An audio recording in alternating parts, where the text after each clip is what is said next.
Hello and welcome back to the Big Train Baseball Network. I'm Carson Cass, and we're a little delayed, and I apologize for that sincerely. Had some issues with Wi-Fi, and we're back into this thing. Emilio Gonzalez is up to the plate with a 1-1 count to him, 2 outs, and Christian Dre, the man on the mound, misses inside. So Gonzalez fourth in this lineup. They line up as follows: Cal Johnson, who 4-3 grounded out. Logan Panette hit by pitch. He's on second base. Daniel Machado just grounded out to the pitcher. Now Emilio Gonzalez, Casey Carpenter at third. Will Hack behind him. Ryan Foscolo plays right field. Parker Corbin DHs his first appearance since a laceration on his finger. And Jack Gagan catching. Emilio Gonzalez hits one in the air to right. Fly ball. It's going to be off the wall. Extra bases. Panette comes home to score. And an RBI double to lead things off. Good thing we didn't miss that, Zach. Got back just in time to see a pitch right over the center of the plate. Meatball for Emilio Gonzalez, and he hits that one into the backside fence.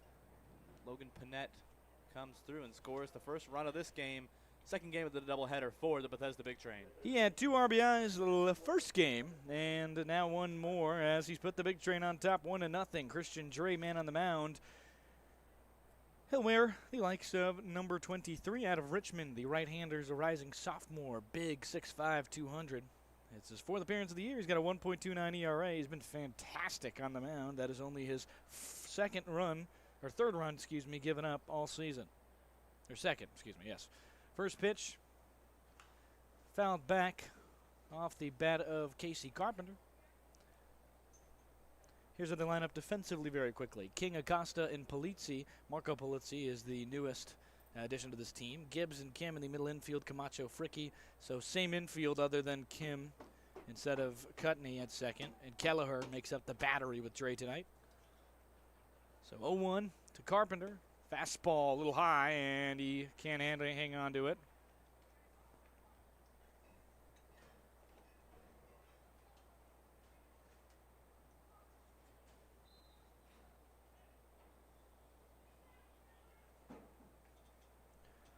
The right-hander dealing with a runner on second with Gonzalez, who's been very hot as of late. Team lead RBI now as 0-2. Team leader in RBIs at 17. 0-2 turns to 1-2. Well, as we get into the heart of the season, the big players are making big plays for the Big Train. Gonzalez is a key returner for this team and heating up in the right moments. Carpenter trying to tally on, add on to the 1-0, and a big wave at that one. He goes down. Big Train manage a run on 1 hit. Good RBI from Emilio Gonzalez as Carpenter goes down swinging. It'll bring up Gabriel Paguillas, who leads things off for Silver Spring-Takoma, and we'll be right back on a 1-0 lead for Bethesda on the Big Train Baseball Network.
Welcome back to the Big Train Baseball Network.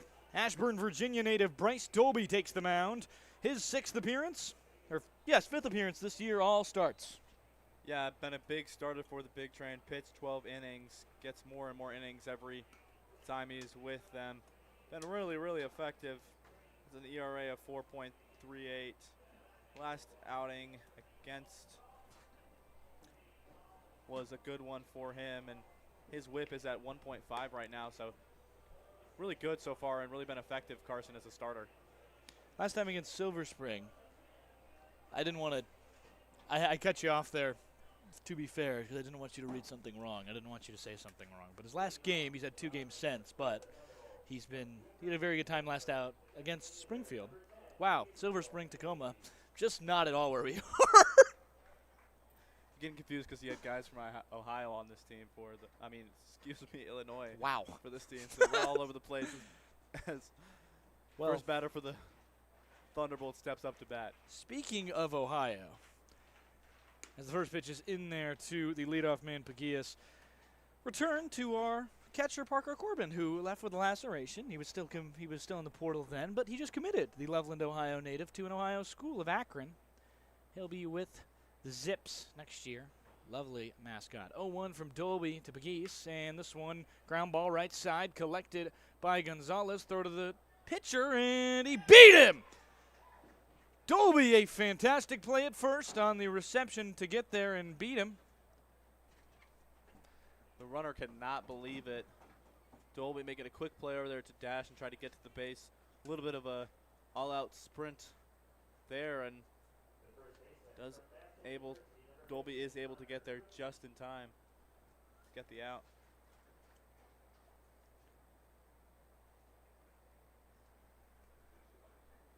Oh, 1 from Dolby. High fastball on the likes of Connor Fricke. Fricke for the squad. He's playing out of Babson, Colorado native, hitting .361 prior to this. Now the 0-1 from Dolby. Big wave at a fastball. And, the 1-0 turns into the 0-1. 1-1.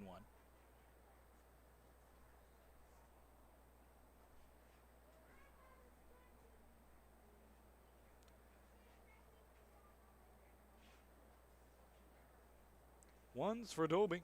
Pitch is just in there. It's a knee-high fastball.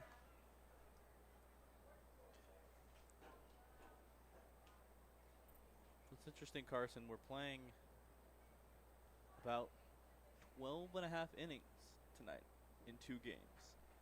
So a little less than an actual doubleheader would be with 14, but 1-2.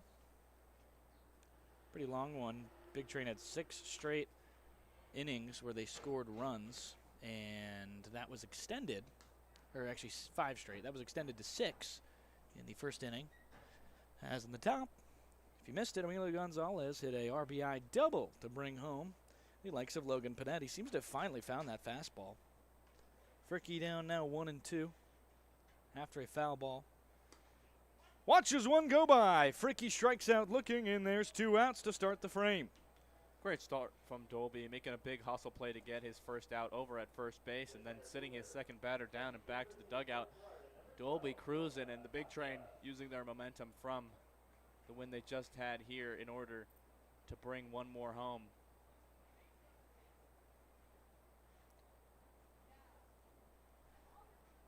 So first pitch to the only lefty in this lineup, Jonah Acosta. First pitch is outside to the lefty batter wearing Ken Griffey cleats.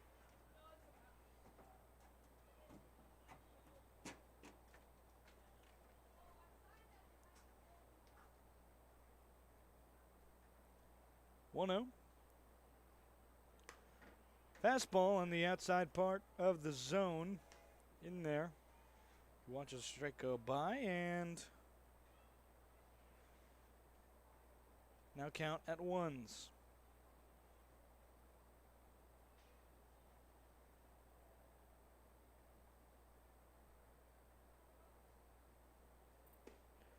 That one. Second strike there. 1-2. Costa quickly letting 2 go by. Dobie finding a rhythm early here is really important for him. Quick outs also will be crucial as he looks to probably have a pretty long start in this one. 1-2, and he watches 3 straight strikes. Acosta, second man in a row down looking. We'll be right back on the top half of the second inning. Dobie retires the side in order.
Richmond product, Christian Dre, talked about him a little bit earlier, but the McLean, Virginia native on for his 3rd start of the year, Zach. Yeah, started in 2 games and appeared in 1 more for them. 7 innings pitched for the Thunderbolts so far this season. Has 3 strikeouts. Very low ERA of 1.29, so has been effective when he has been in so far. Hoping to keep that here tonight, and I think Thunderbolts would love a long outing from him as well, as using pitching staff in both a doubleheader could be extensive. First batter is Will Hack. He swings at a low breaking ball. Kind of just drops out of the zone. Carson, for these pitchers who both teams need to probably last a long time, what's the key to staying in a game for a long time as a starter? It's kind of all about how you want to go through and making sure you take a piece off, as Hack ground ball right side, and he's safe over at first. 2 close calls there. Both go the big train's way. And very quickly, Big Train have themselves a runner on. But for a starter, it's all about, hey, let's figure it out as a team. Let's do this together. And for a starter, for his role, I think you're always trying to just get guys to get decisions early in the count. You want to stay in as long as possible. Give the bullpen as much time to work as they possibly can get. Where you want to have the best guys up, and you don't want to have any other guys. Ooh. Bit of a rough one for Kelleher. The battery mate takes a foul ball off the unfavorable area from Foscolo, who's making his first appearance in 3 straight games. We'll be right back in the Big Train Baseball Network for an injury timeout.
Welcome back to the Big Train Baseball Network. Kelleher okay. Had to take some serious time, but he took a foul ball to the groin. Just not a great feeling, unfortunately. So, 0-1 to the likes of Ryan Foscolo after Will Hackey had an infield single. First pitch after the break. Misses. Foscolo here, a player that is rotated in for this game, did not play. Malvazio kind of taking his place over there in right field. It's been kind of the trend in recent games, but Foscolo in tonight. So 1-1. Swinging, and this one foul backwards as heads towards the DH. Parker Corbin in his first appearance since his injury. See Parker back and in the lineup, giving him a chance to get back and swinging before he's fully in catcher's gear again. Big wave at that one, so he goes down, and the strike him out, throw him out. 2 quick outs, fantastic play. Will Hack caught stealing, and Ryan Foscolo strikes out swinging. So 2 quick outs, Parker Corbin to the dish. Well, the crowd here that grew as we finished our first piece of the doubleheader and people showed up and was very appreciative of that play. Loving the hustle from the catcher and a great strikeout from the pitcher as well. 2 down for the Thunderbolts. So Corbin, the designated hitter. First pitch missing low. He suffered a laceration on his finger. Just over a week and 3 days ago.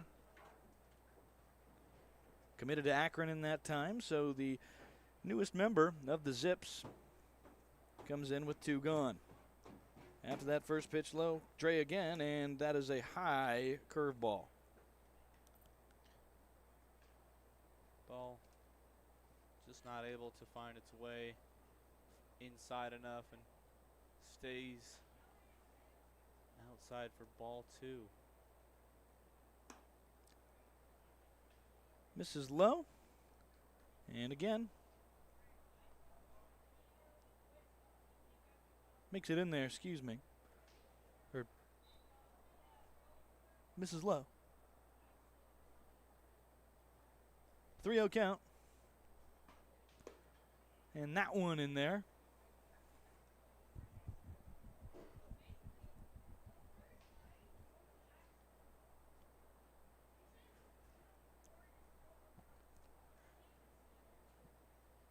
One. That one outside, and on the 3-1, excuse me, he will walk him.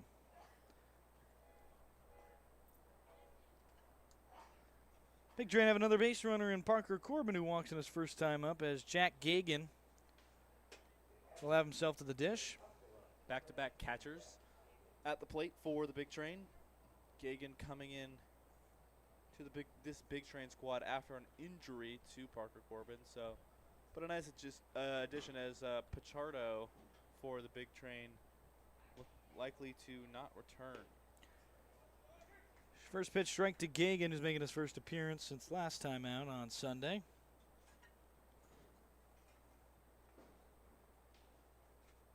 A little more comfortable in their depth at catcher now that Corbin is back, healthy. So, and sure, if Gagan, he takes his 3rd hit by pitch of the year. Their 2nd, 4th walk, as he is nailed by that one. So Gagan free pass to first, and very quickly now, again, 2 base runners on. Not what they were hoping for in terms of Gagan. He just wanted a normal walk, not a painful one, but he is on first regardless. So 2nd hit by pitch today for Dre. It brings up the top of the order once again in Cal Johnson. Looks like TJ Gramesty is coming into courtesy run for Jack Gagan. Gramesty previously had the team high in stolen bases until Bonaris took it back just recently. So first pitch, 2 outs. Cal Johnson, RBI threat, tallied 3 last match. First pitch from Dre has missed quite low. Dribbles into the dirt for a little while, but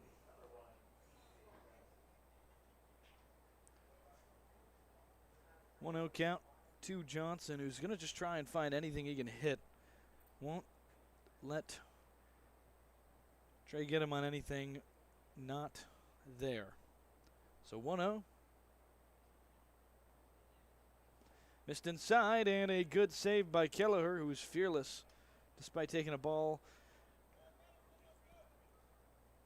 that hurt him pretty bad earlier. So 2-0 count, though, and a hitter's count to the wrong kind of guy. Johnson up there with a blue, looks like Marucci bat, wood bat, obviously. It fades into a brown gradient. That is mainly brown due to pine tar. 1-0. He tattoos this one up the middle to center, but Acosta is there. Hard hit ball, but in the wrong place. Big Train aren't able to plate anything after a caught stealing, a strikeout, and a line out to center is what sits them down. We'll be right back as they try and hold their lead on the Big Train Baseball Network.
Bryce Dolby still on the mound for these here Big Train.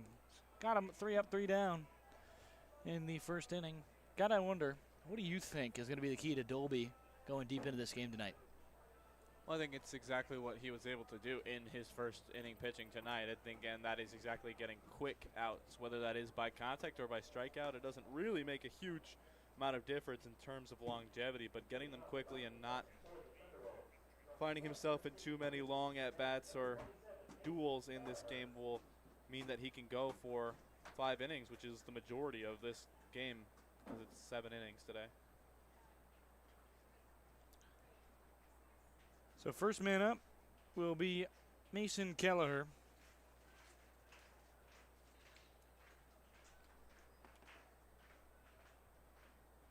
Dolby, the right-hander, just going to Cal State Bakersfield. A road runner misses for ball 1. A lot of movement around. See the change of how the entire eligibility works at the NCAA D1 level now? Yeah. Kind of an interesting conversation is NCAA has been sued so many times inside the last year and a half for people trying to get more eligibility. Yeah, so 5 years now. There's freshman, sophomore, junior, senior, grad. 1-1. Big wave at that one, and he sees the same pitch twice. Misses swinging.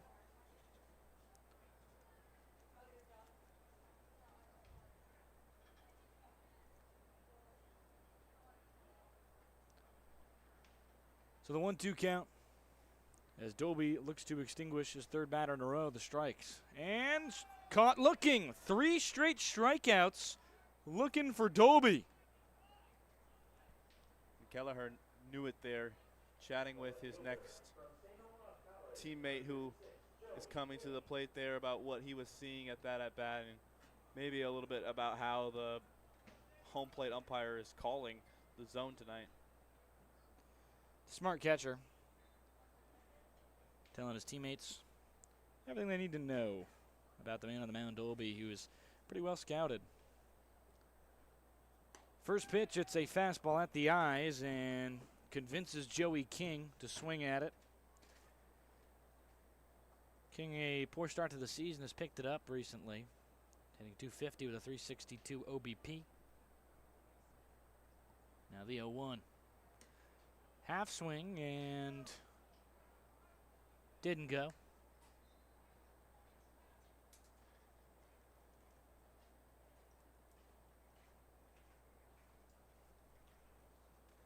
Thunderbolts looking for some way to pull level in this game. Don't want to get down too much early. Big wave and another strike now. 1-2. I mean, Dolby is just getting that sinker across the plate where it doesn't have a lot of guys swinging at it against these Thunderbolts. Seen a lot looking. 1-2 as he goes for another strikeout here. Just outside, the fastball barely misses.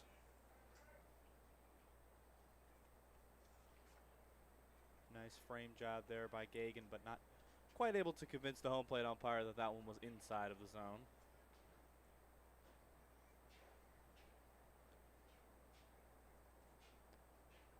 That one just outside again, so a full count as the fastball from Dolby misses.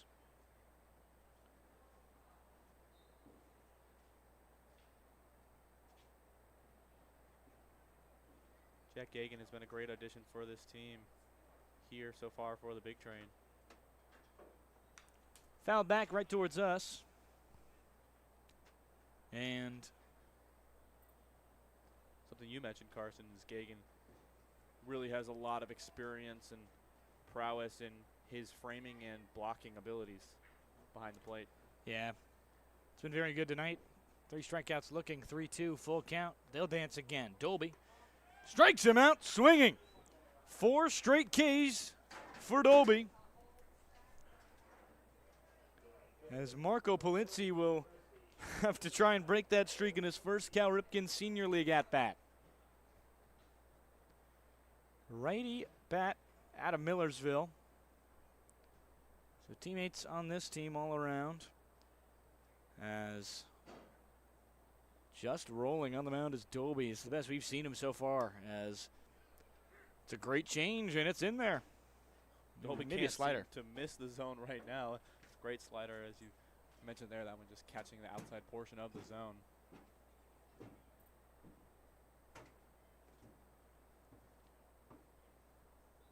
Big wave again and down to 0-2.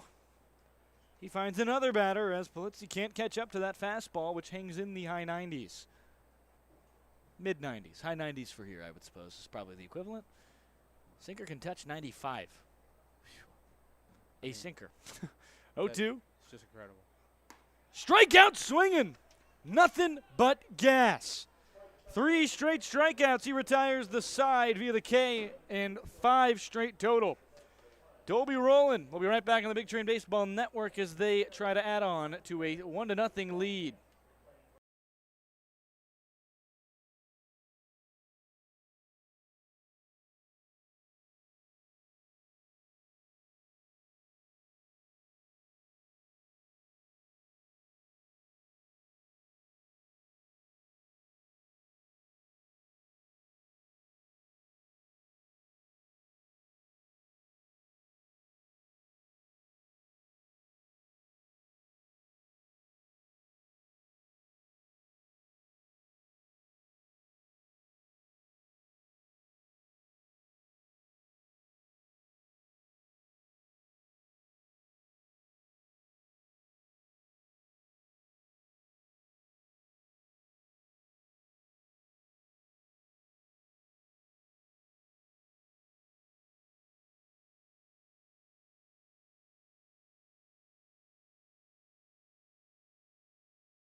Welcome back to the Big Train Baseball Network. Logan Panett comes into this thing.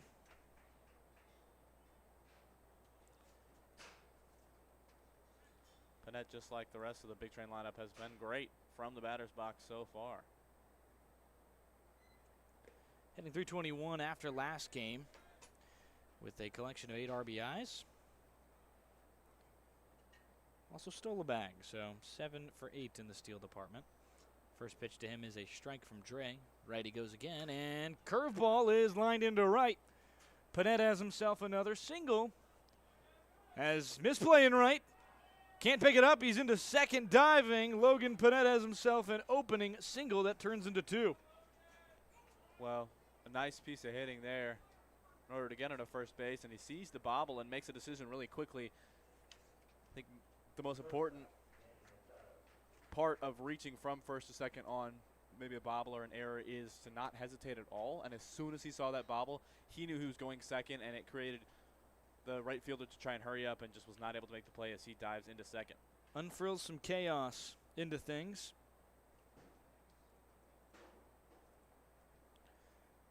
Machado to the plate, switch hitting shortstop. Have his first go at it in this game. Ground ball right side, collected by the second baseman Kim, and throw over to first as Panett is advanced. So he'll get some high fives in the dugout as he does his job. Has another ground out pulled to the right for him.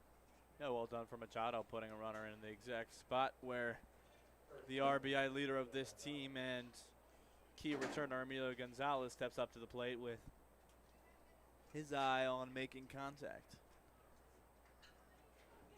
Had 3 RBIs last time through. Big wave at that one already.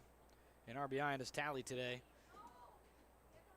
in this game. So 4 total through the 2 games, and he's got an 0-1 count after he waves at the first pitch from Dre. Runner at third.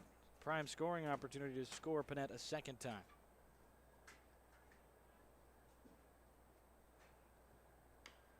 Grounds one backwards, kind of goes through his legs.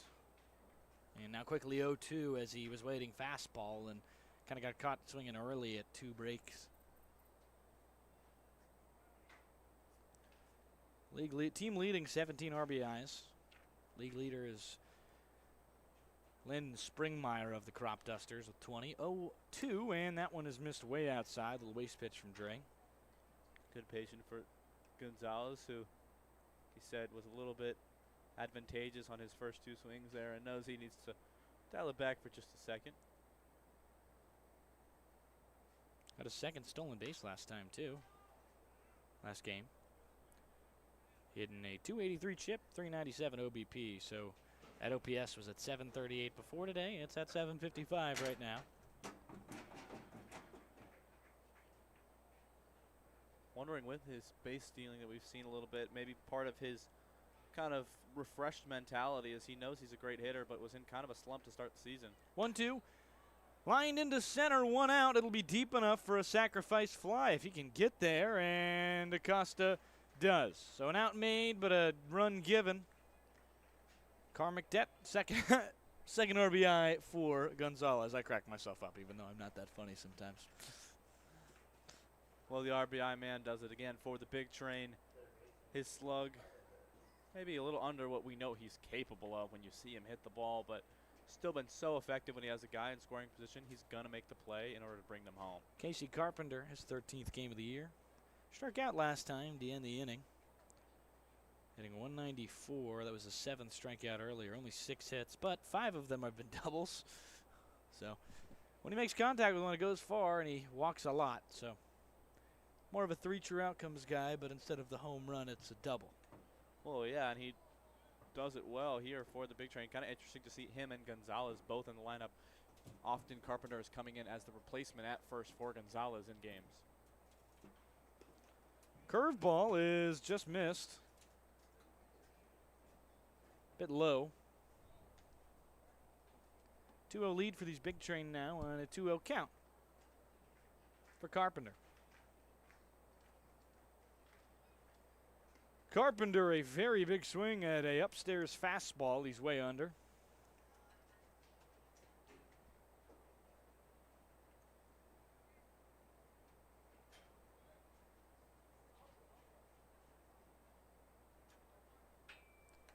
Now a 2-1. Inside fastball, a little upstairs, and he got him swinging. 2-2.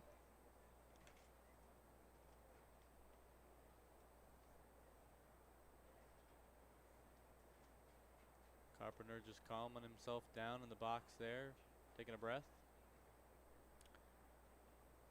Game 2 of a doubleheader, Montgomery Blair High School. 2-2, foul back towards us. Screen shakes a little.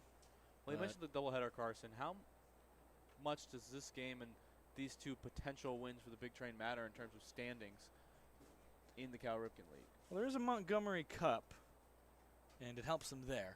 However, more importantly, within the North, it's a very big, at least half a game return if they can win both, as Carpenter strikes out swinging.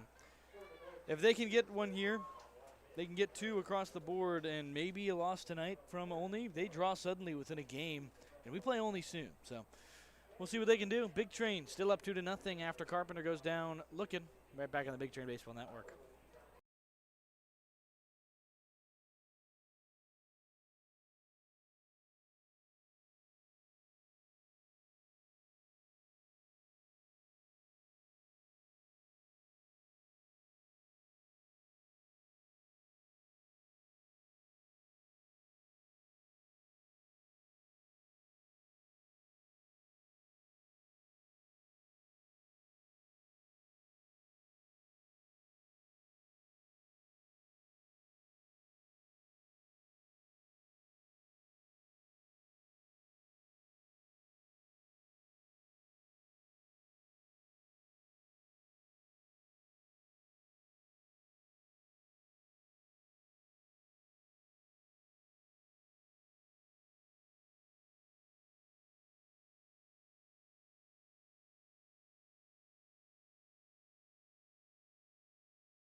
Welcome back to Big Train Baseball Network. I'm Carson Cass, joined by Zach Lewis. It's the bottom of the third, and Bryce Dolby is rolling. 5 straight strikeouts as he's retired the first 6 he's seen.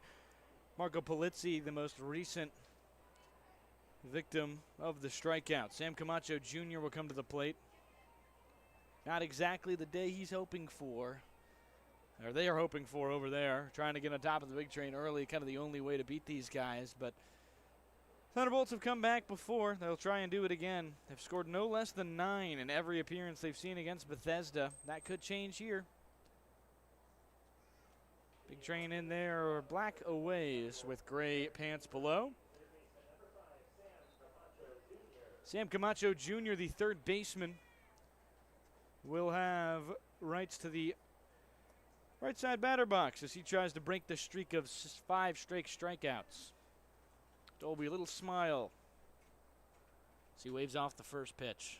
Think he's and the enjoying second. This one? I'd say he's enjoying himself for sure, but he's pretty much locked in. Wants this one to go well, and ground ball directly into the ground. Foul instantaneously. So 0-1 count, and he gets ahead of another batter, which we talked about with a few of the pitchers here, all about that mentality to get ahead early specifically for him. Just wants to find at-bats early, get into them early. 0-1 from Dolby to Camacho. Camacho watches a curveball go down Broadway.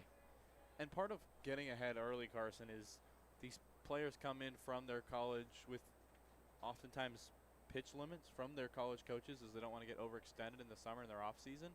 And so the more effective they're able to be, the longer they're able to last in games, especially when they're rolling. Camacho pops one up on the infield. Carpenter coming in on it. Has to go back, and it's a misplay. An error by Carpenter.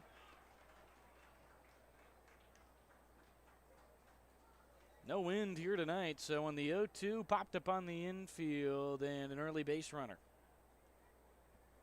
That one just gets away from Carpenter there a little bit.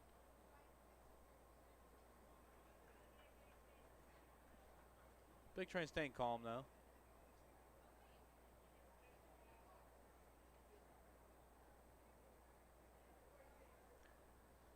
So 0-2 on the error. Brings up the likes of Colin Gibbs with a runner at first.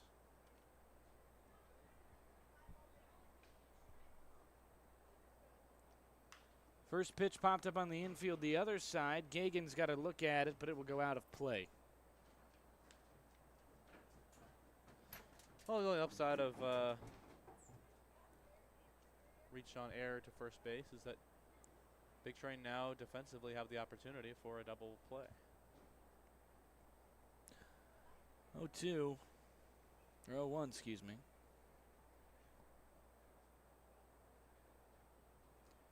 As that one landed foul, excuse me, it's still Camacho. I apologize. They did not make that very clear on the... So, excuse me, Camacho is still at bat. I apologize. I'm very surprised at how I missed this. That was a foul ball called. I apologize. 1-2. Still Camacho in. Big wave at that one, so the strikeout streak continues. 6. So to be clear on what had happened there, I thought that that ball had been fair. Zach also, I think, thought that that ball had landed fair. It was right on the line. It looked like on the right side of third base, but ended up being foul. That ball for me dropped exactly where there's a pole. So all I did was saw it hit the ground somewhere. So looked over at the bag. 6 straight strikeouts for Dolby. There's nobody there, and you look back at the box. Foul backwards and immediate 0-1 to Gibbs. So Dolby, 2.1 innings, 6 Ks, trying to find 7. I'm unsure if with Cal Ripken Senior League keeps track of stats like this, like consecutive strikeouts in a game. 0-1. Pitch misses outside as the first batter that has not gone into an 0-2 hole.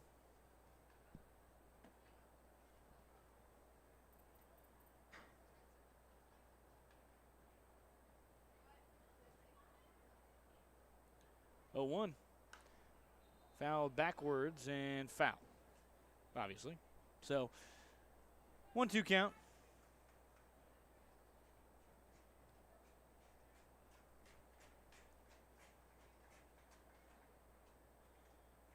Dolby just forcing these players to try and make any sort of contact to stay alive, and no one so far has really been able to figure out exactly how to make it meaningful as that one drops far and away. Count moves to 2-2.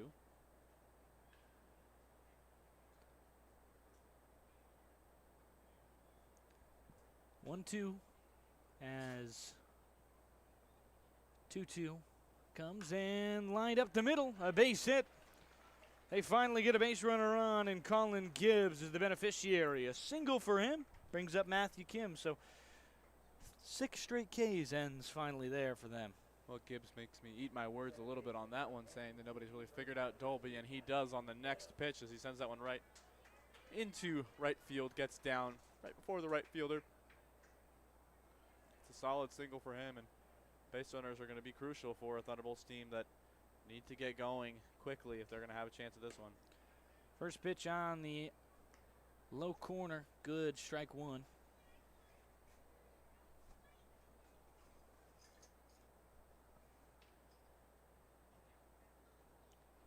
Oh, 1, he throws back to first, and not caught in time as the runner.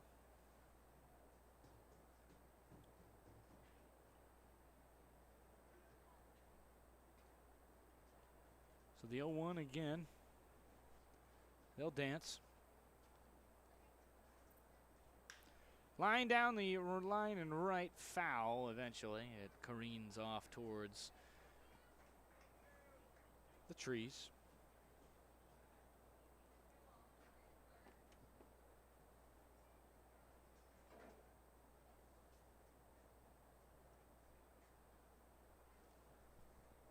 Oh, 2 count for Kim.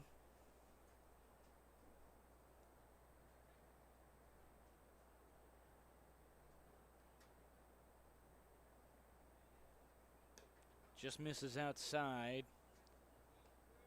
Kim not wearing any batting gloves. Old school kind of player. He is out of the Hampton-Sydney College. 500 OPS there last year. 1-2. 7 Ks for Dolby. Strikes another batter out. And now 2 down. Both via the strikeout as the lineup turns over to Paguillas. One of only 2 members of this lineup who did not strike out.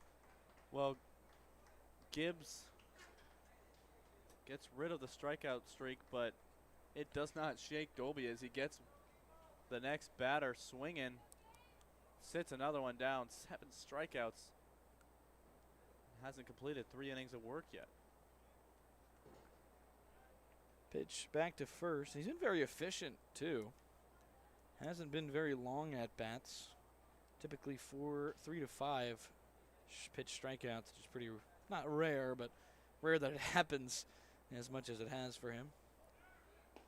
That pitch in there, but runner goes as well, and they can't get him as it gets past the second baseman.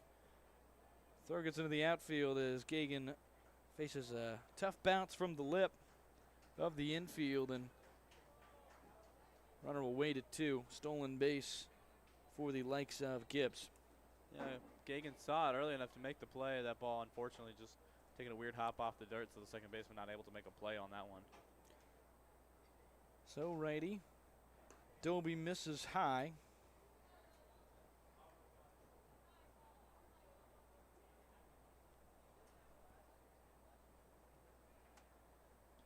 One and one. As a little talk from Gagan to Dolby. Seems like he might be a little excited, understandably. Gagan wants to calm his guy down with a runner in scoring position. Make sure he knows the plan, make sure he's all good. He's been struggling to place that slider still, so it's been high in the zone and outside. Doesn't want to give something to hit to a bat like Paguillas, who's been very good. 4 for 4 in game 1. 1-1. Dolby misses again outside, and it's the first batter he's fallen behind as we are only the second way through the order, just starting it. Well, and we talked to Gagan the other day about his mound visits, and what he says, it depends on the guy. Really, some guys don't really want to get talked to, and maybe some others he just makes a joke or tells them kind of what pitch they might think about throwing on that one. Misses outside, and Gagan's frame just not good enough there to get it. That was a pitch in the other's batter's box, to be clear. So, not really on Gagan there. 3-1. Well, you can do your best for your pitcher, but sometimes can't quite make it all happen. Dolby picks off and nearly gets him, but safe at the bag as Cal Johnson playing second for the first time this season. Everyone through the defensive lineups. Logan Panett, Hack, Foscolo in the outfield. Machado and Johnson make up the middle infield. Carpenter and Gonzalez on the corners. Gagan behind the dish. High fastball, and that one will result in a walk to Paguillas, who will be the second man to reach this inning, and traffic on the beltway for Dolby. Well, Dolby kind of getting behind for the first time on that one and not really able to pull that one back as well as he has in other at-bats, but obviously still in good position to end this one scoreless if he can get his one more out. Missing outside is Dolby, so now 4 straight balls from him.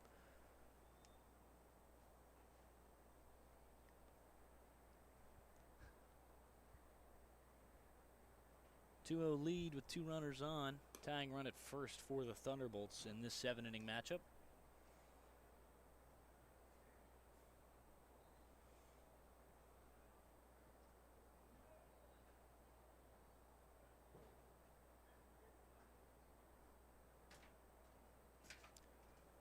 So the 1-0.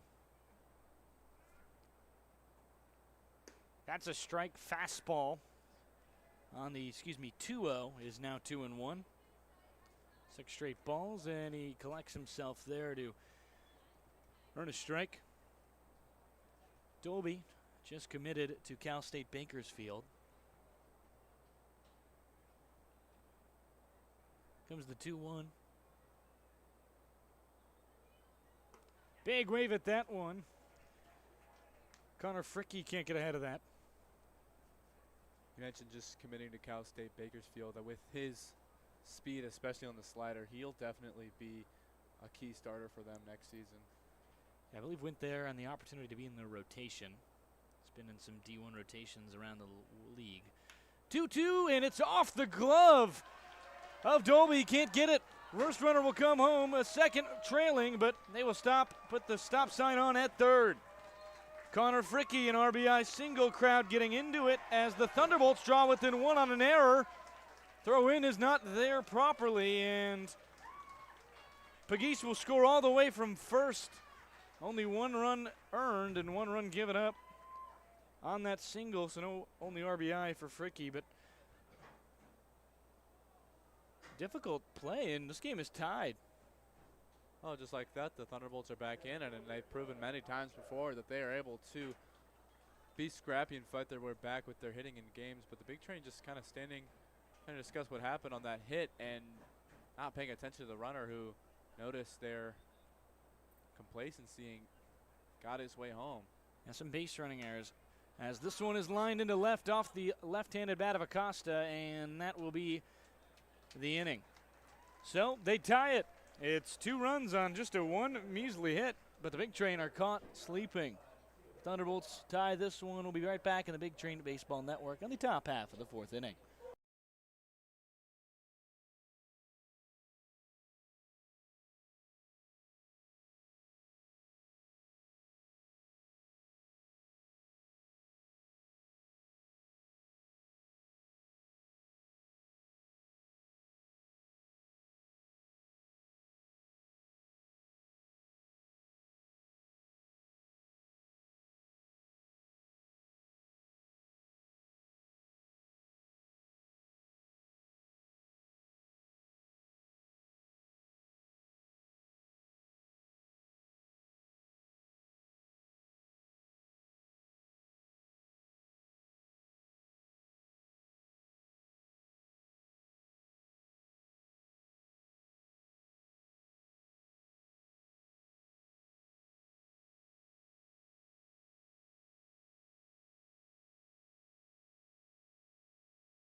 Well, welcome back. Top of the 4th on the Big Train Baseball Network. I'm Carson Cass. Beside me, Zach Lewis. Loud plane, which I know is getting picked up, I believe, on the broadcast. Either way, we're right near a military base because at Washington, D.C., I'm sure there's one nearby. I guess that'd be an Air Force base, huh? Probably. I think everybody got planes.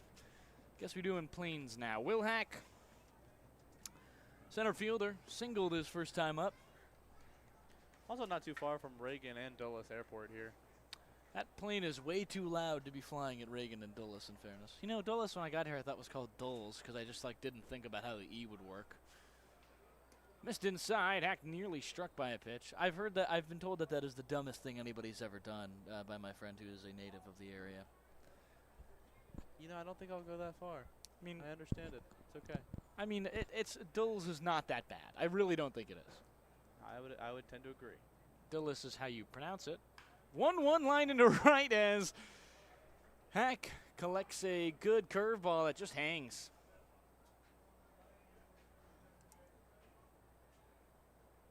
Well, good curveball for him, to be clear. Well, yes, that one kind of just sat up in the middle of the plate, and he saw it all the way and took a swing at it and took it easily into right field. Got down, and he rounded first, tried to attempt it second, tried to bait them into the throw. He didn't, and he made his way back to first. Safe on the pickoff attempt from Christian Dre, the Richmond Spider on the mound. Ryan Foscolo up to bat now for the big train. 1-1. Foscolo watches a ball on the inside portion of the plate. Count goes 2-1. And a DC night as the sun finally sets. Sky turning a little bit hazy purple. As that one a inside curveball to Foscolo. Foscolo struck out his first time up. Reminder that we're almost halfway through this game, as it is a 7-inning game in the second game of a doubleheader here, as we made up the later innings of a rain delay. 2-0.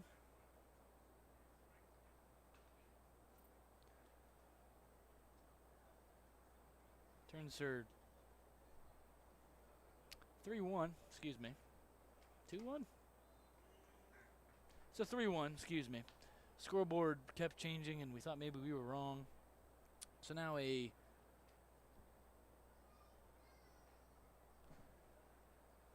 pitch from Dre with a runner on first. Well, hack. Ground ball left side, Foscolo, and foul. So a 3-2 count. They'll do dance full again.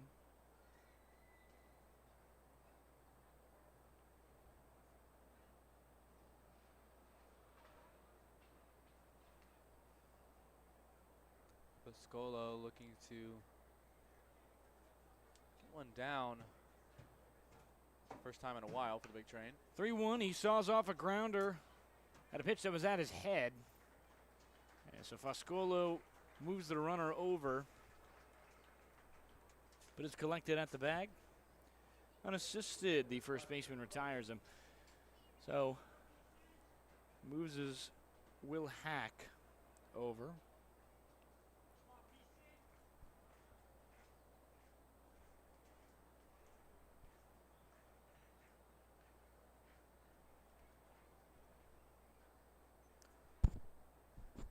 Bring up the lefty bat of Parker Corbin, designated hitter with a gold bat.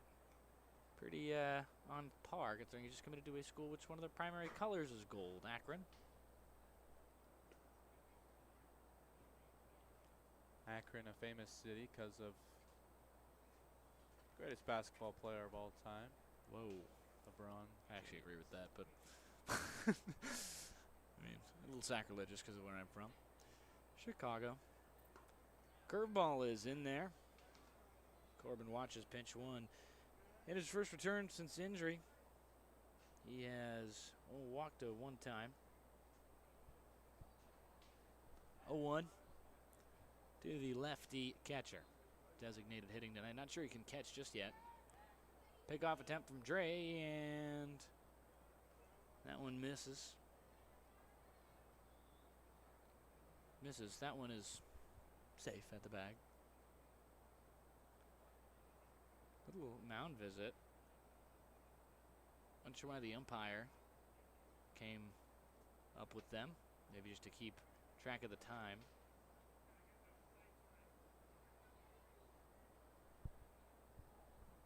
Two-two. Big Train got a run plated in the first and the third, but in the bottom of that third inning. Two were plated for the Thunderbolts. They've left a few stranded all around, but pretty good day to be a Big Train hitter. They've seen plenty of runners on base. Thunderbolts in the bottom of that last inning, finally figuring out how to hit something off Dolby, who had been pretty much perfect up until that point, and kind of fell asleep on the second run that Thunderbolts got through. So, And he actually was perfect up to that point. 0-1. I mean, like the perfect game standard.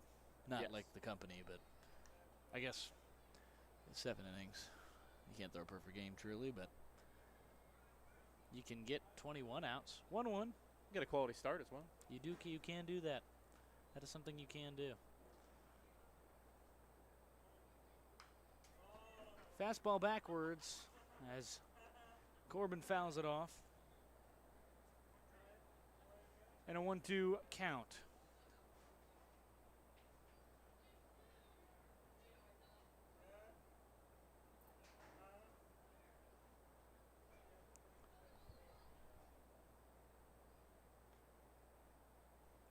So hit in each of the innings for the Big Train, and a run in 2 of them as the 1-2 misses high and away. It's been a pretty long, drawn-out at-bat as Dre works pretty slowly compared to Dolby on the other side of things. Yeah, each pitcher kind of has their own rhythm and timing that they feel gives them the best shot at getting outs. His being just a little bit slow on the slower side.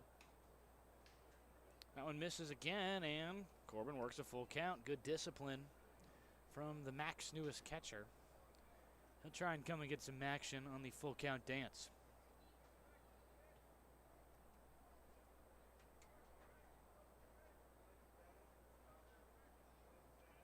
Three-two.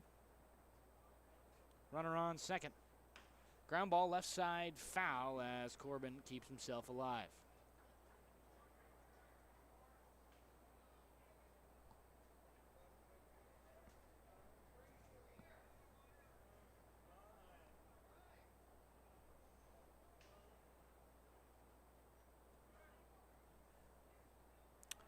Count full.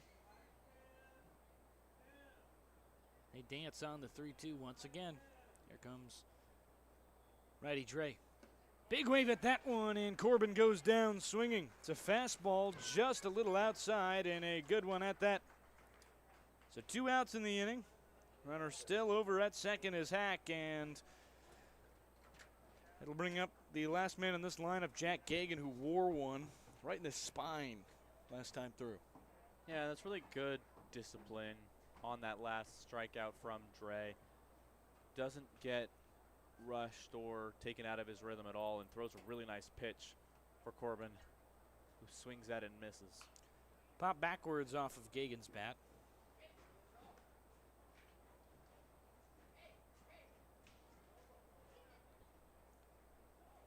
So 0-1 count. Gagan trying to drive in another runner.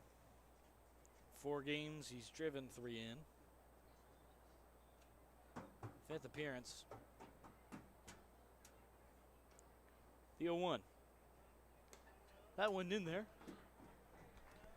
And an 0-2 count now quickly to Gagan as in danger of striking out. Dre trying to get through his 3rd inning. Some action beginning in the Silver Spring-Takoma bullpen. 0-2.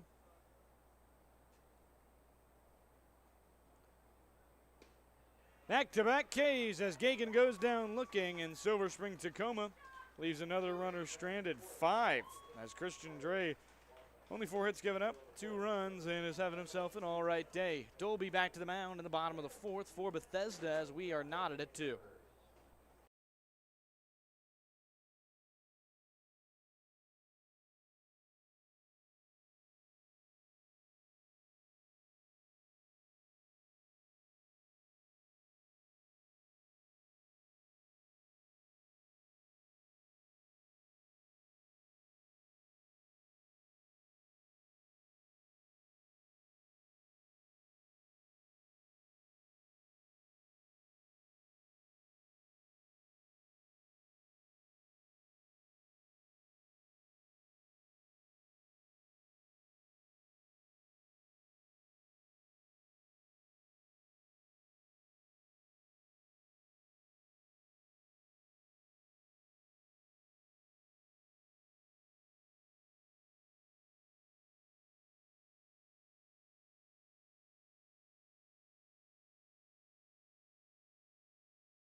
We're not at 2 on the Big Train Baseball Network.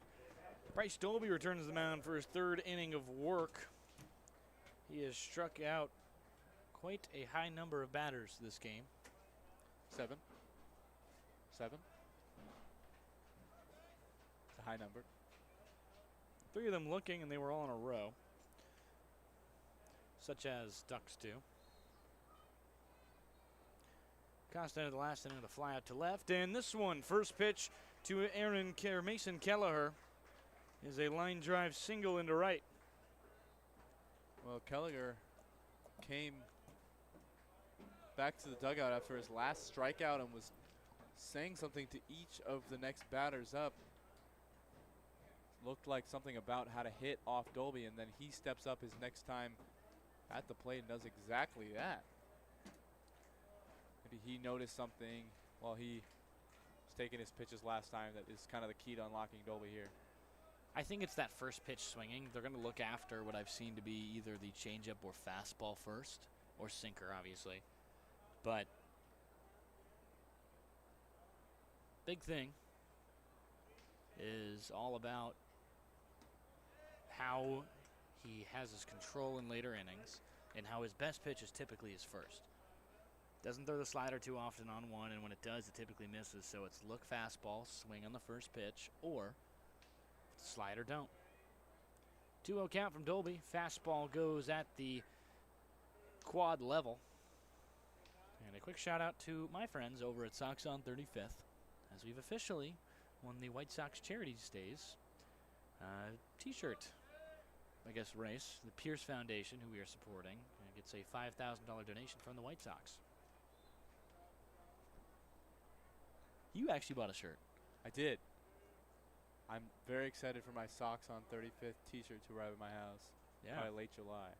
They're nice t-shirts, and it's pretty big. Very nice to see. Great foundation that they were contributing to as well. Really important work that they're doing. That one in there again, and another strikeout looking. So 8 on the day as Joey King goes down looking a second time. Marco Polizzi comes in. And over $80,000 was raised by the community in support of getting those t-shirts and stuff. But also a $1,000 donation to the Foundation of Lost Boys for the From 108 crew and the 1000 Gildas Club. Obviously, this is a DC area note, but just want to highlight that a big charity event happened, and I was a part of it, and you were too.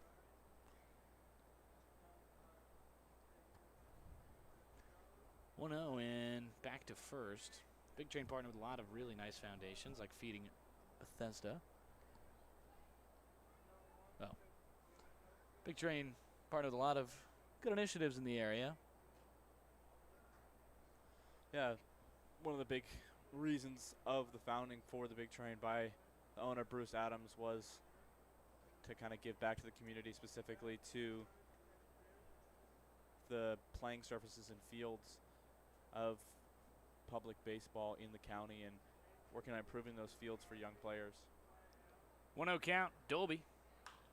This one skied into right off the bat of Polizzi, and in on it is just about everyone, and nobody can get there.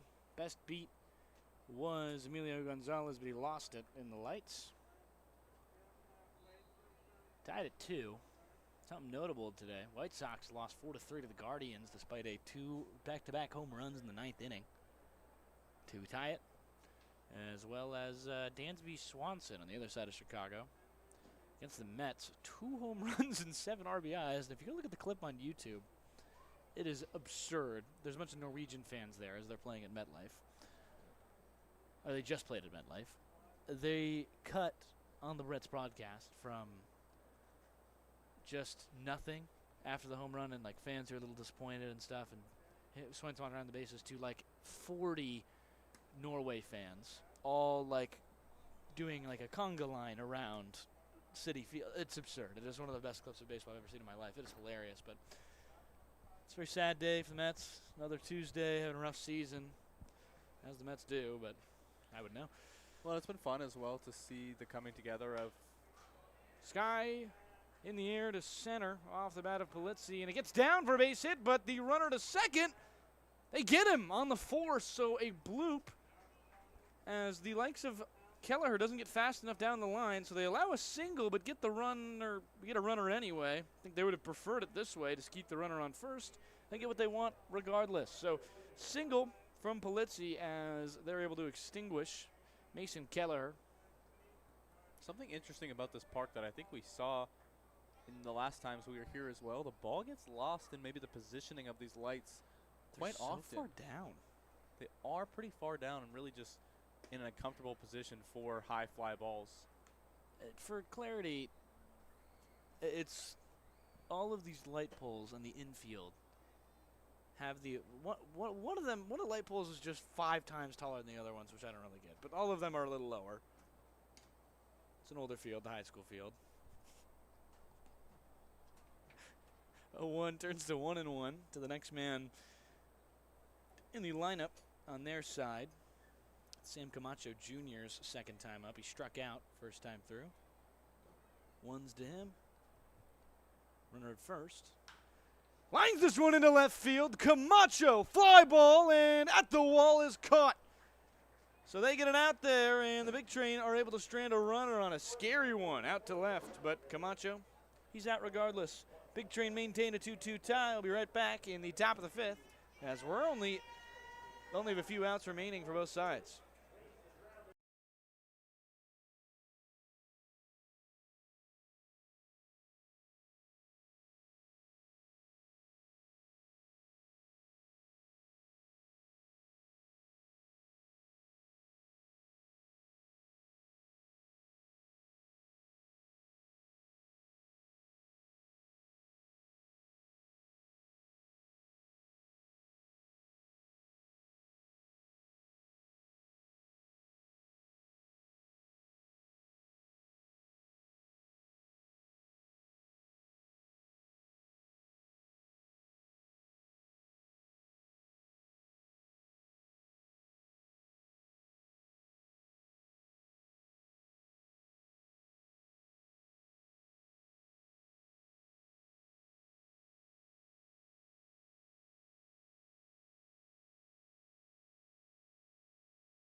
Welcome back to the Big Train Baseball Network. It's a call to the pen in the 5th inning as that'll close the day on Christian Dre. Had himself a pretty good outing. Only gave up 2 runs and as well also gave up 2 runs, only 1 hit, or 4 hits, excuse me, and 1 of those earned. It'll be Emilio Rodriguez, the right-handed pitcher out of LaSalle. 5'9", 175 out of Baltimore, Maryland. He'll be entering his senior season next year, redshirt senior season. As the first batter to him is the leadoff man, Cal Johnson. Lines it right up the middle over the glove of Rodriguez, and a leadoff single for Johnson. Johnson staying so hot in these two games after he warmed up on Sunday for Father's Day, hitting his two-run walk-off home run there. His bat continues to stay hot tonight, and that's a good hit. Brings him to first base.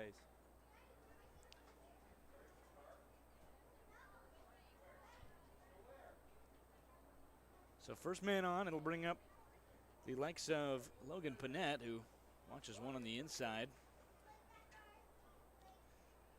Panette homered his last full day game on Father's Day.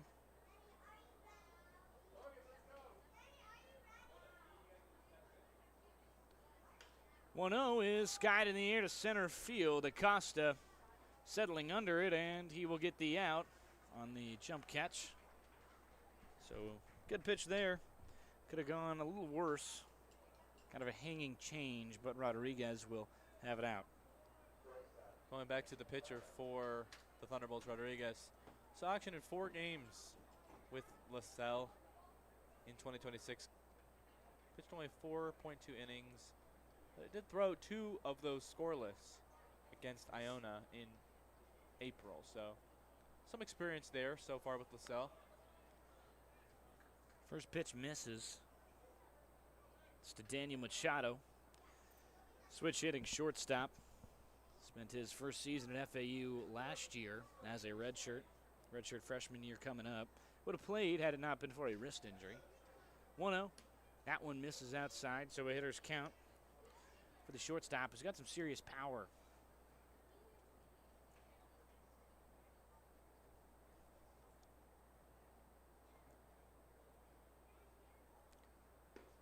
It's a breaking ball. Gets in there for strike one. Rodriguez committed to LaSalle after some time at Wilson College, so spent some years at the JUCO level.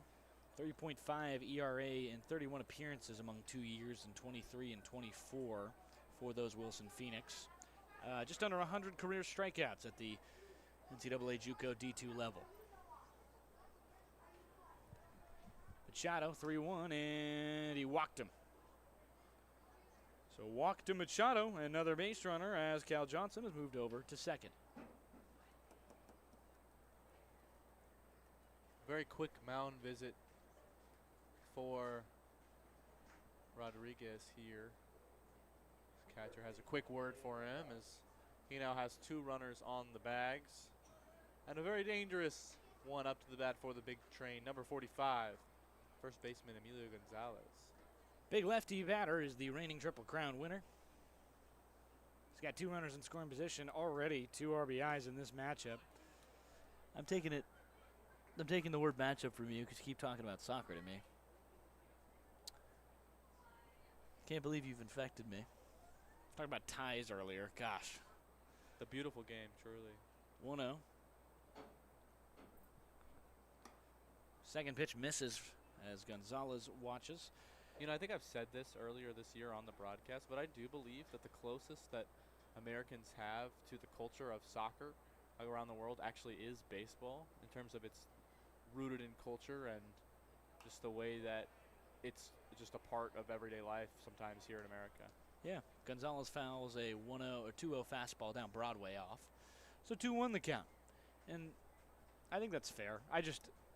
To quote Ted Lasso, they would not have invented numbers if they wanted to tie games. But 2-2, Gonzalez watches one low portion. Big Train trying to break this tie, and we'll try and break our streak of talking about stuff that isn't related to the game. Very important at bat here. 2-2, Gonzalez. 2 Gonzalez. As that one misses high from Rodriguez.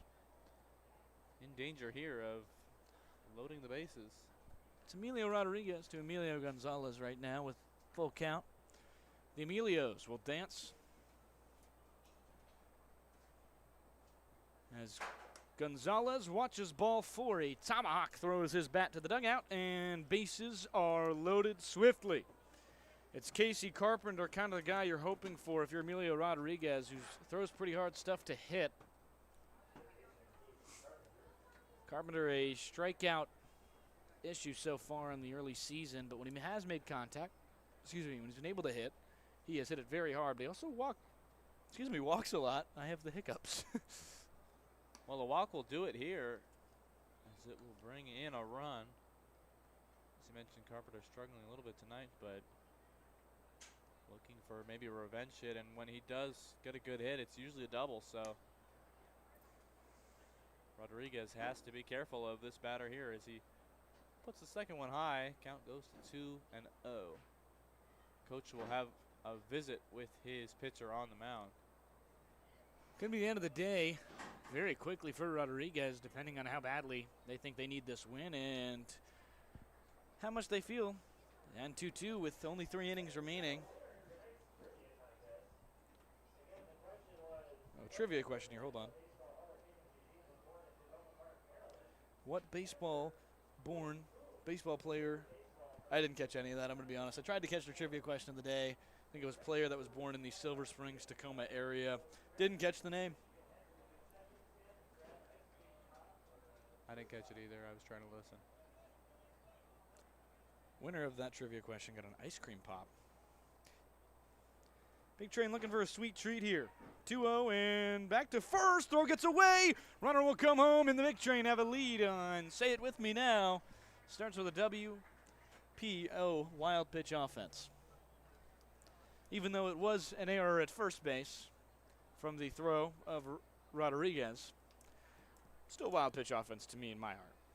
Well, I feel like it is, and it's really not a good situation for that to happen for the Thunderbolts right off of a mound visit. I mean, that's usually what you do to calm down your staff and just have them all on the same page. And I mean, to be clear, they had Gonzalez just on at rights. I mean, or down to rights. He was out if they had managed to administer the tag, but the throw was just very low from Rodriguez. It was a great takeoff move. 2-0, hitters count, and Carpenter watches a fastball go down Broadway. Yeah, I mean, Gonzalez had cheated himself kind of far off the bag and was hustling back, and the throw had been on time. He would have been out, and instead, complete opposite switch. Big wave at that one, quickly into a full count after being up into the count, 3-0. So full count, runners on second and third. They will dance on the 3-2 as Rodriguez tries to retire another. Carpenter 2 Ks today, and he fouls one back off of Keller, who's just taking a beating behind the plate tonight. Good fighting back from Carpenter there as he does not want to go down swinging here. 2-1. If he can walk, he'll have bases juiced.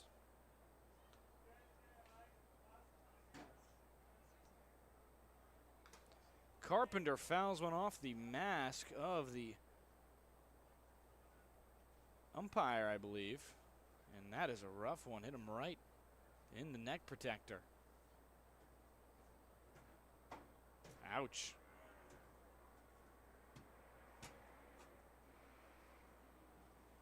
Umpire looks okay. A brief meeting between our few trainers and him. Silver Spring-Takoma bat boy. He's got him a water as well. Yeah, it's a painful one for the umpire there. Catching him right on the bottom part of the mask, right by his neck area. A little scary spot, but he seems to be okay shaking it off. Always a dangerous place to be, right behind the batter. Yeah, he takes a pretty hard foul ball off of the bat on the first pitch to on the full count pitch to Casey Carpenter, who has switched gloves. And I saw the blue, and they're very similar to Foscolo's glove, and I just kind of assumed we'd move through the order somehow. Then I was wrong, but no, full count to Casey Carpenter. Runners on everywhere. 2 straight foul balls, and they'll dance a third time with the count full. Rodriguez delivers. High fastball, and it is fouled back right towards us. Runners on second and third as the wild pitch scored for the big train. Gonzalez on second and speedy Danny Machado on third. Fly ball will score a runner definitively. Here comes the 3-2. Down the middle, and he can't get there. He's below a fastball, and Carpenter, third strikeout on the day, swinging. 2 outs, brings up Will Hack, who's singled twice so far to start off the 4th and 2nd inning, as he'll get a shot here, top 5, to try and extend a 3-2 lead on what was an error. Well, and I think Rodriguez bet on himself at that at-bat, and that made a difference in him being able to punch that one in as a strikeout. Let his stuff work. As Hack fouls one backwards. It's towards the seats, and it'll go obviously foul, but trying to add on to his RBI total of 14 this season. Gonzalez, who has already driven in a couple tonight. In the first game, he already drove in 2 as well, so 4 already, 18 to total. 19, as that one is in there. Good breaking pitch, and quickly down 0-2 is Hack.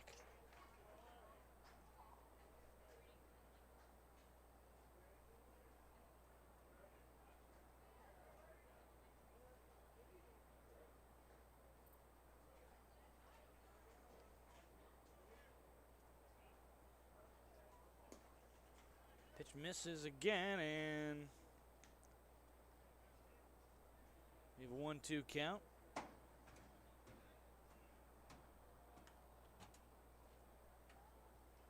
Will Hack, an RBI. 1-2. Foul backwards towards the seats, and another swing to stay alive.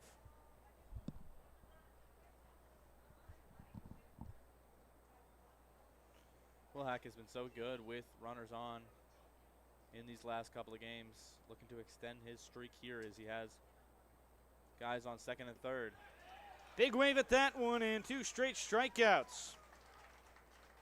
Fantastic work from Rodriguez to escape a jam that he set him up himself. So 1 run does come across. They wouldn't have if he hadn't gone for the pickoff attempt. Big Train strand 2, and we'll be right back as they lead 3-2 in the bottom of the 5th.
Welcome back to the Big Train Baseball Network.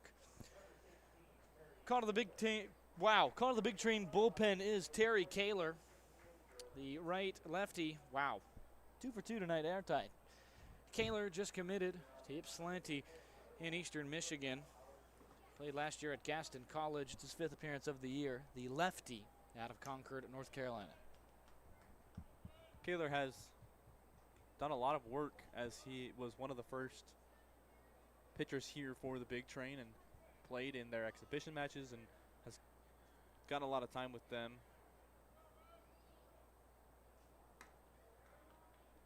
Misses first 2 pitches. It's a 2-0 count immediately.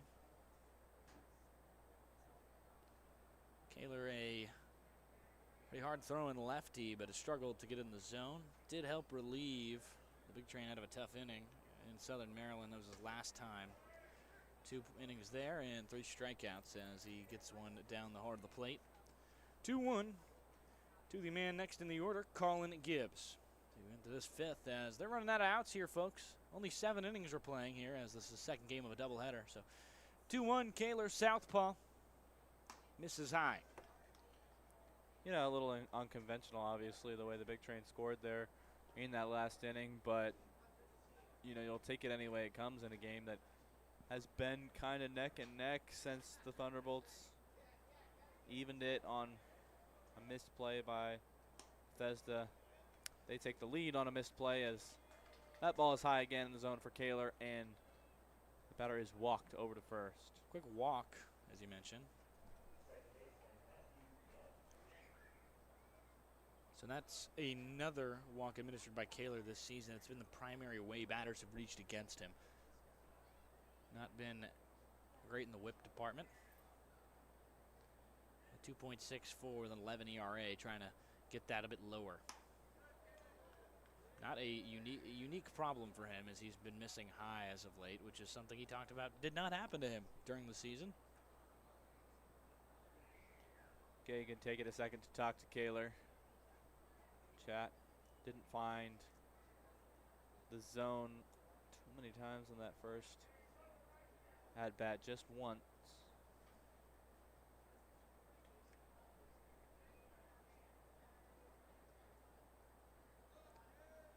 So, now a 1-0 count as Gagan has a brief meeting, and I have to wonder what he told him other than just, "You're good, man." Newest Eastern Michigan Eagle as another member that is just committed to the MAC. As that one in there. Whatever he told, at least worked for 1 pitch.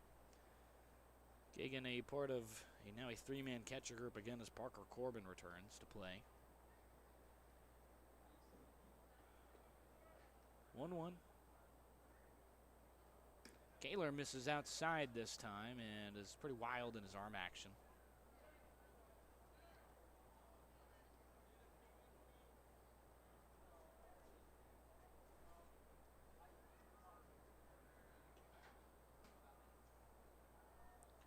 Two-1. Kaler with a man on first. Misses inside, and he nearly hit Matthew Kim. Kaler struggling a little bit with control early on in this one. Needs to find the zone to be effective and keep this lead for the Big Train. 3-1. Kim hits this one in the air to the left. Coming in on it is Panett. Can't get there. Bounces off his glove, and a very tough play as he falls to his knees as he makes it. See how this one gets ruled. I think could go either way. Well, and once again, it's in a similar spot of the field as we've seen a couple of dropped balls by the Big Train. Not used to the way these lights sit in their eyes, and I think probably lost it again. Tough play there as Machado runs to try and be the backup there and just lose it between the two of them. And that one gets down, 2 runners on now for the Thunderbolts. Well, in the jam, we'll talk a little bit about Dolby's day. 2 earned runs to him, but 8 strikeouts. He only walked 1 as well. 3 hits given up, but his day ends with Kaler. 2-0 lead he had at one point. Gave it up, unfortunately, for the Big Train. They have a 3-2 lead right now with the tying run in scoring position at second. It is Gibbs who's there. Kim reaches on E7 officially. Pitch misses inside. Gagan has to make a save on it. Bounces off his glove, so stays in front of him. Runners won't go. It's a good save by Gagan as he quickly gets up and around the batter in order to prevent anybody from advancing on that pitch.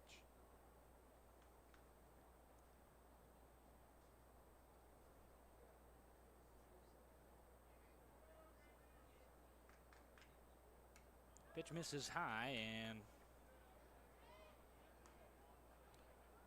now a 2-1 count.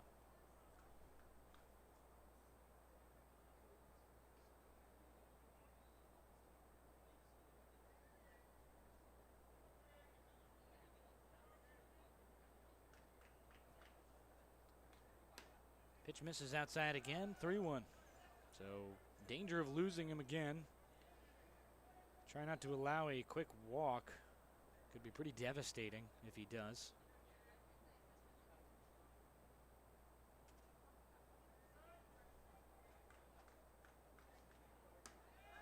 Misses high. So he's thrown 3 strikes so far this appearance, and he has the bases loaded with nobody out. Bringing up the likes of Connor Fricke after Gabriel Pagis walks.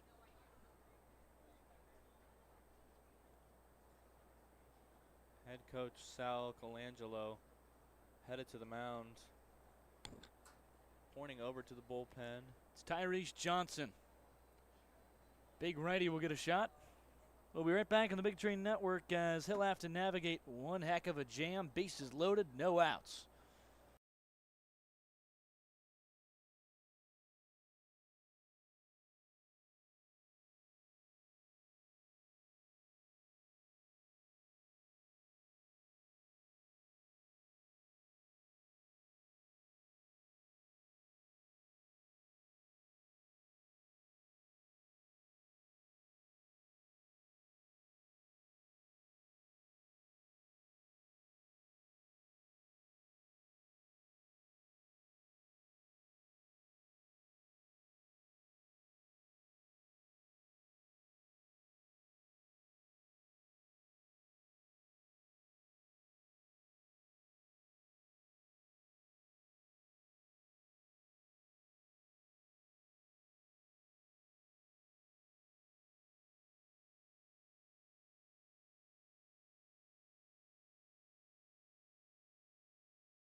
It's national champion at the D2 JUCO level.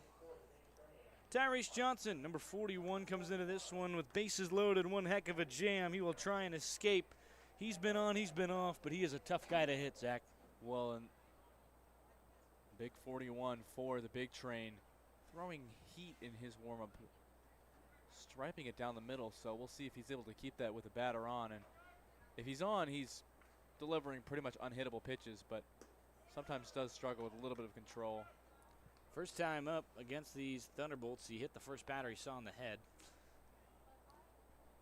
Enough to definitely rattle the batting batter coming in on him, but we will see. Tyrese Johnson, first pitch misses, second pitch misses again. It's low this time. Had a problem with his delivery, missing high earlier. He's having the opposite problem to start here. Just needs to find a middle ground and deliver some strikes here to get out of a jam. 2-0. And that one in there. It's a curveball that just gets through the front part of the plate. We haven't seen Johnson yet from the batter's side. He did bat some in college so far. That ball is in the zone. Finds 2-2 for Johnson.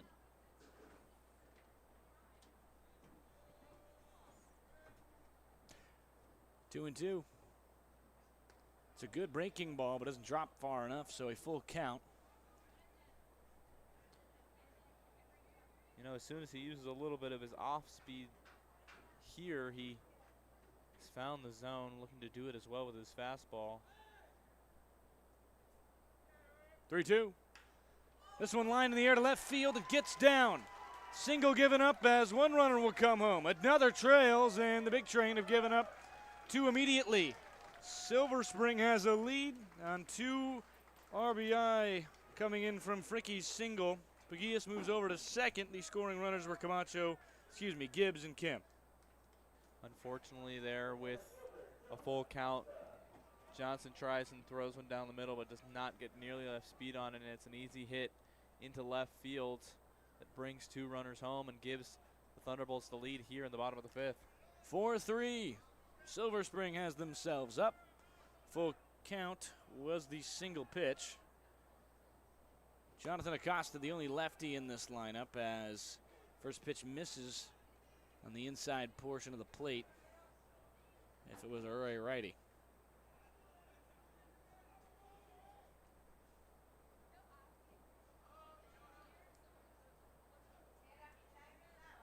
Second pitch is a breaking ball that doesn't drop far enough. Still struggling with a higher release point.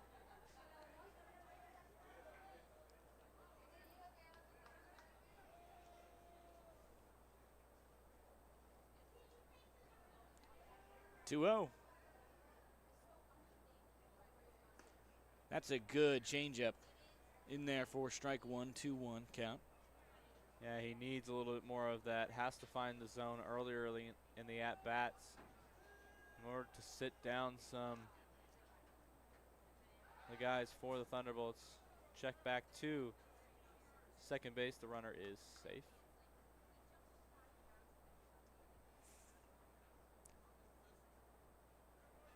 Runner on second is Gabriel Pegues. Fricky at first. Tying run and winning run. Already scored. As 2-2. Good pitch. Fastball at the knees to Acosta. Acosta 0 for 2 today. Struck out and flew out, trying and prevent that again.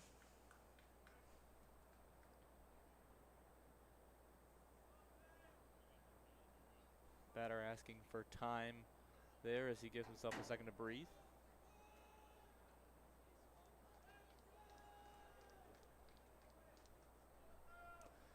Two. Trying to keep the lead for them at just 1. Hack at that. And he's able to foul it backwards.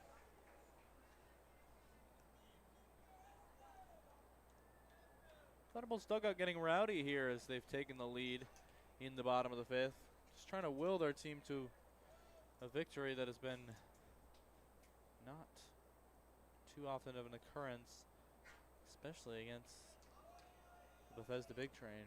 4-13 after the loss earlier today. They've been walked off 3 times. Not a great record at home or on the road. 2-2. Blew it by him, and another strikeout for Johnson. Nice job by Johnson there. He stays patient and doesn't allow the ball to get away from him as much there. 3 pitches find the zone, and he sits a batter down. So first strikeout of the young season in this game. 8th on the year.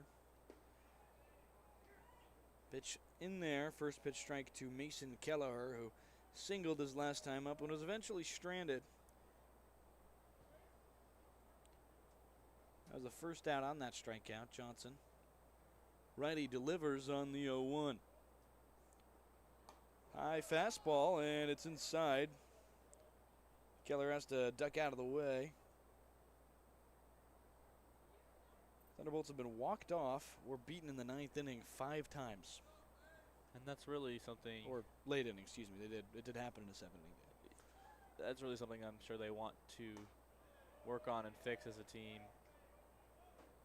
Kind of closing out games, I think especially probably from the pitching standpoint, has been a struggle of theirs. Don't hit too poorly. Pretty good lineup. As now the 2-1 to Kelleher. Misses low and away. Trying to rally. Add some more, tack some more runs on. We'll see how much they can do it. It's going to be tough. Big Train have scored a lot of runs very quickly.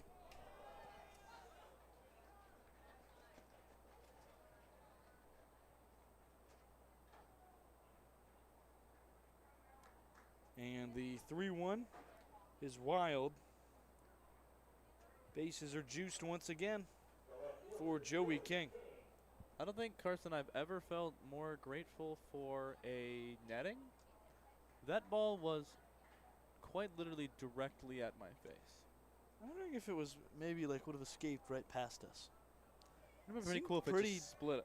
Yeah, I mean, well, it would, because there's a pole behind us, so it would directly hit the pole and probably ricochet into someone or one of the 3 laptops on our desk. That's true. You know, I need my laptop for like my life. 4-3, still the lead. Big wave at the first pitch. King has struck out twice, once swinging, once looking for the Minnesota D3 player. Went to high school at Winston Churchill. 5 minutes away from the Big Train home field, Shirley Povich. We're at their place tonight, though, Montgomery Blair High School for the Thunderbolts. 0-1 turns to 0-2. Good good slider down the heart of the plate.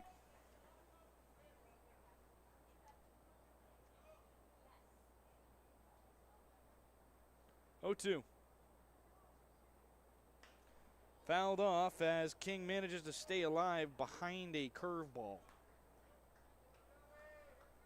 Johnson getting ahead early in this count. Definitely needs to sit a batter down. Give the Big Train bats a good shot at this one in the 6th and the 7th. Half swing, King stays alive.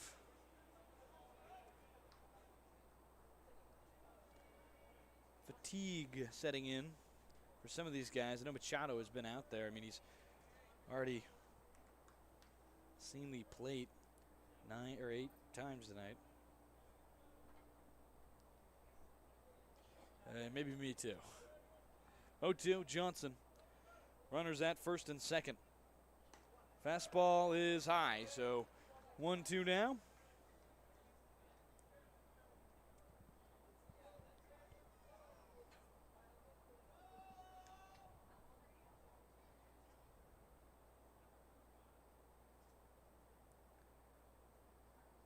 Pitch is just outside, half swing. Did he go? Yes, he did.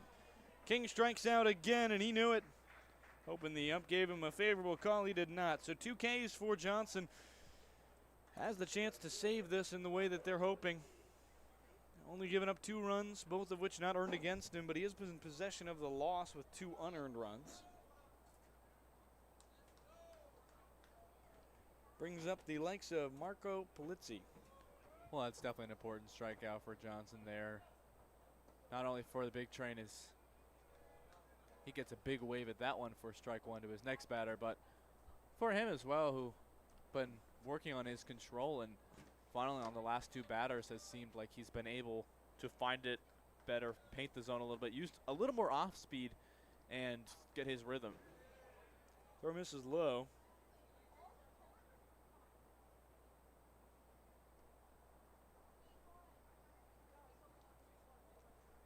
So 1-1.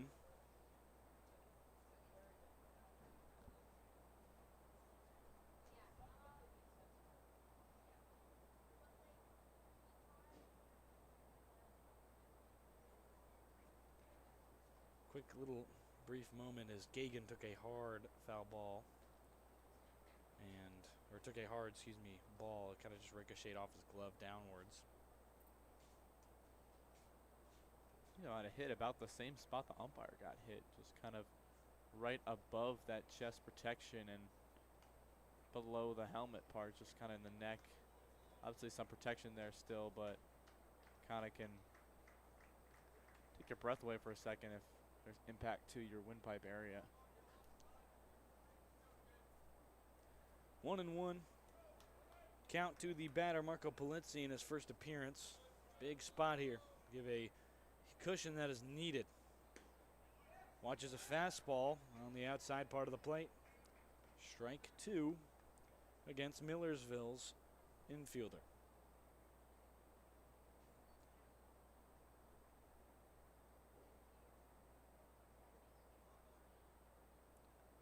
One, two. Big wave at that one. He strikes out the side. Johnson, not in order, but he does manage to only give them a run lead. 4-3. Big Train have a Big Train are down 1 as we head to the top of the 6th.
Michael Presky comes out of the bullpen for this side of Silver Spring. He actually conceded the walk-off hit to Emilio Gonzalez in the opening day game. Fitting that he'll be going for the save. Top 6.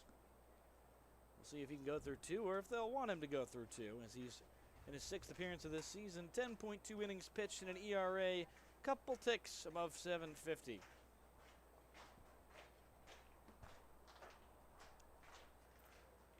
Not a lot of options to choose from. They've gone with all their best pitchers, and the Big Train have hit them well, except for Dre. Dre had a good day today.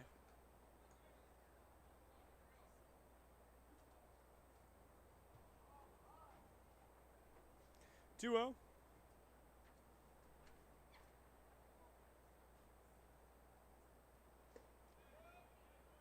Pitch in there, and if you just missed it, Big Train concede. It's Foscolo, by the way, at bat. I apologize, I did not mention that. 2-1. But if you just missed it, Big Train conceded 2 runs as Kaler walked them loaded and Johnson gave up a single but struck out the side following. 2-1. Fly ball in the air to left by Foscolo. It's on the infield and the shortstop Gibbs is able to get there for the first out of the inning.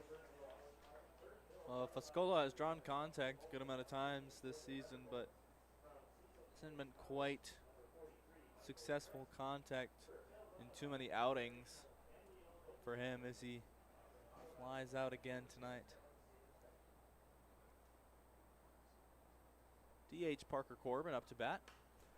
Corbin fouls one off backwards.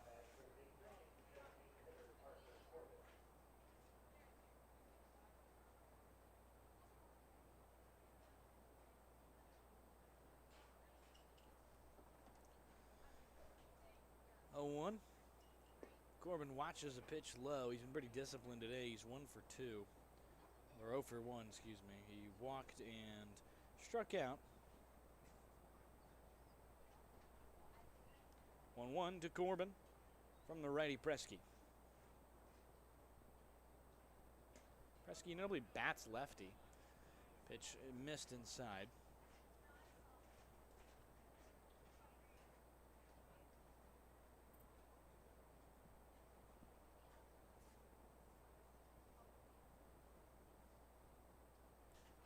Two one. Missed outside again, and Parker Corbin. Some good discipline at the dish. He's got a lot of power in his bat. 3-1 count. Worked out of a 3-0 and struck out an 0-2 to a walk so far today. 3-1. Fouled off and go back to a full count again. Any soccer news, my friend? Yeah, World Cup updates to the matches that happened today. Scotland loses to Brazil. 2 goals for Vinicius Jr. in that one as they cruise to the top of the group. Morocco pull out the late win against Haiti, who had them tied at 2-2 for a lot of the game as Parker Corbin walks his way to first base. Both matches currently going are tied at 0-0 with South Africa against South Korea and Czechia against Mexico. Mexico has already advanced to the next round. South Africa and South Korea battling it out for a spot in the round of 32. Something notable about Mexico. Who's playing in goal tonight? I know it's significant. I'm pretty sure. I cannot remember his name, unfortunately. Guillermo Ochoa was said to maybe be playing today. It looks like he did not end up getting the start. Oh, Long-time great goalkeeper there, just a fan favorite and an incredible player in person. 0-1 and a pickoff attempt back to first for the tailman Jack Gagan. As Corbin walked, we started talking about the World Cup. It is one of those weird days where we both worked before this. And so neither of us have any energy left, and I didn't get caffeine in me. 1-1. Apologies for the mistakes on the broadcast. That is on me. I've been perfect, so. He's been perfect. 1-1. As this one fouled off right side. Now 1-2 to Gagan. I'm a little ashamed to admit I did have 2 energy drinks this afternoon. Wow. So I'm feeling great. You need to speak to a cardiologist, young man. I felt like you heard Mom saying that. I'm sure your mother, if she's listening, would not be too thrilled to hear that. She would not. She 1-2. really would.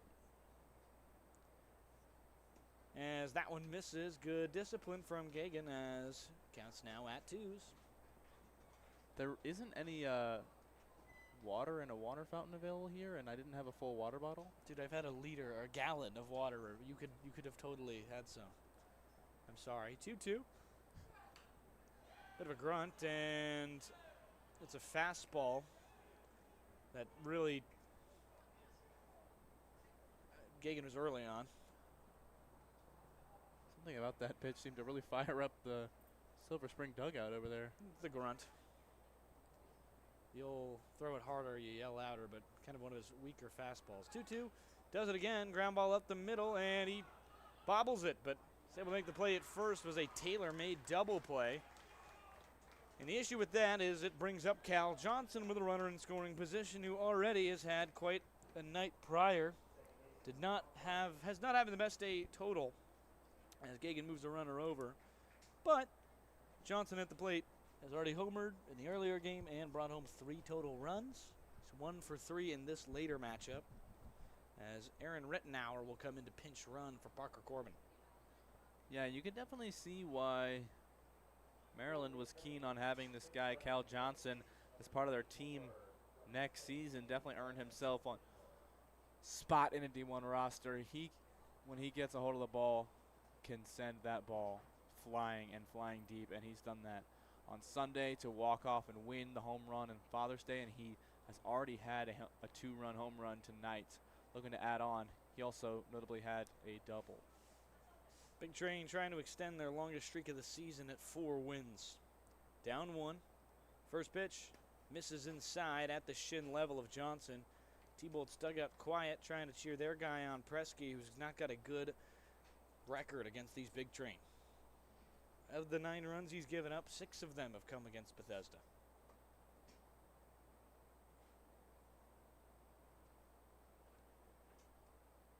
So Johnson, lefty, as that one misses inside, gets away. Rittenauer to third. Rittenauer very fast. He's like 6'2" and really quick, so he's got very long legs. Coming to Eastern Tennessee State, but the Buccaneer is trying to be the winning run for the Big Train tonight.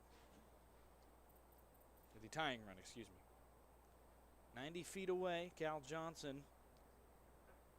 Already had some late game heroics this season and on Father's Day. Winning run is at the plate for Cal Johnson if he's able to get it up and over the fence for another time. Misses inside, and a 3-0 count quickly to Johnson. If he does let this walk happen, he will give to Logan Panett, who was also hit pretty well today. Homered on Sunday with Johnson on Father's Day.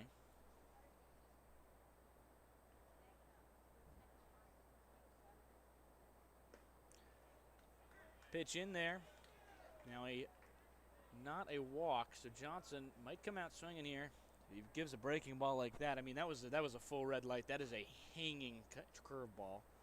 Johnson did away with one over the wall and right on Father's Day, and that one in there. It's a tough pitch. Maybe just got the corner of the zone. Well done. Well, that first strike would have been the pitch to swing at for Johnson. It just hung up right over the zone, and if he took a swing at that, it was gone for sure. Obviously have the red light on 3-0. Half swings. Did he go? Yes, he did. Presky escapes the nightmare of a few outings he has had against the Big Train. And we'll go to the bottom of the 6th. No runs, only 3 outs away for them to get rid of this thing. But first, they get to add on if they can.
Sam Camacho Jr. to the plate. Tyrese Johnson struck out the side by allowing 2 runs in the last inning, none of which are earned against him. But first pitch is in there. He's been great when he's been on, but when he hasn't, it's been pretty apparent. First 2 batters kind of got ahead of Johnson, but he was able to load the bases again and then strike them all out. 0-1. Pitch in there, strike 2, and now an 0-2 count to Camacho Jr.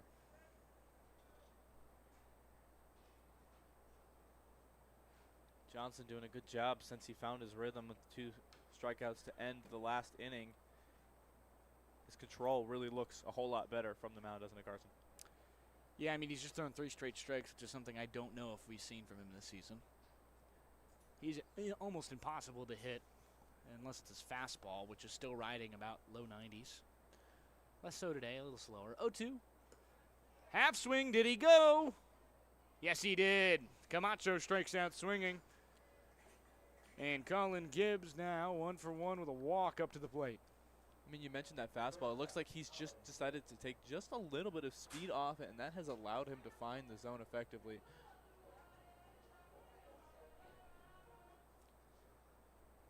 So Big now strikeout for Johnson there. first pitch is just missed outside to Gibbs. Started the rally in the 5th, where they collected 2 runs and nearly batted around, but Johnson stopped that. On deck is Matthew Kim. 1-0. Fastball is a bit low.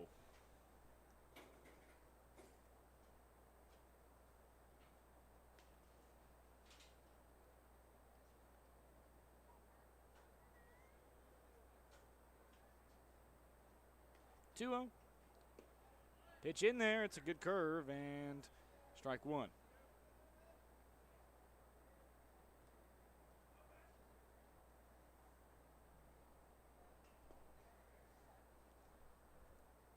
Two one. Good breaking ball again, and now 2-2. Not happy with himself as Gibbs.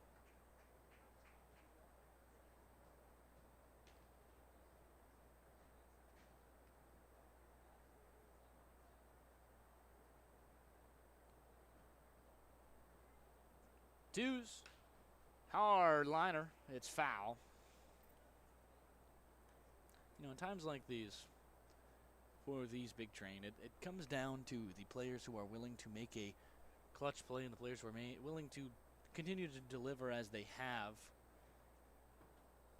without an acknowledgement of the pressure that is there, as this is another strikeout. So 5 for Johnson, and he has just been rolling tonight.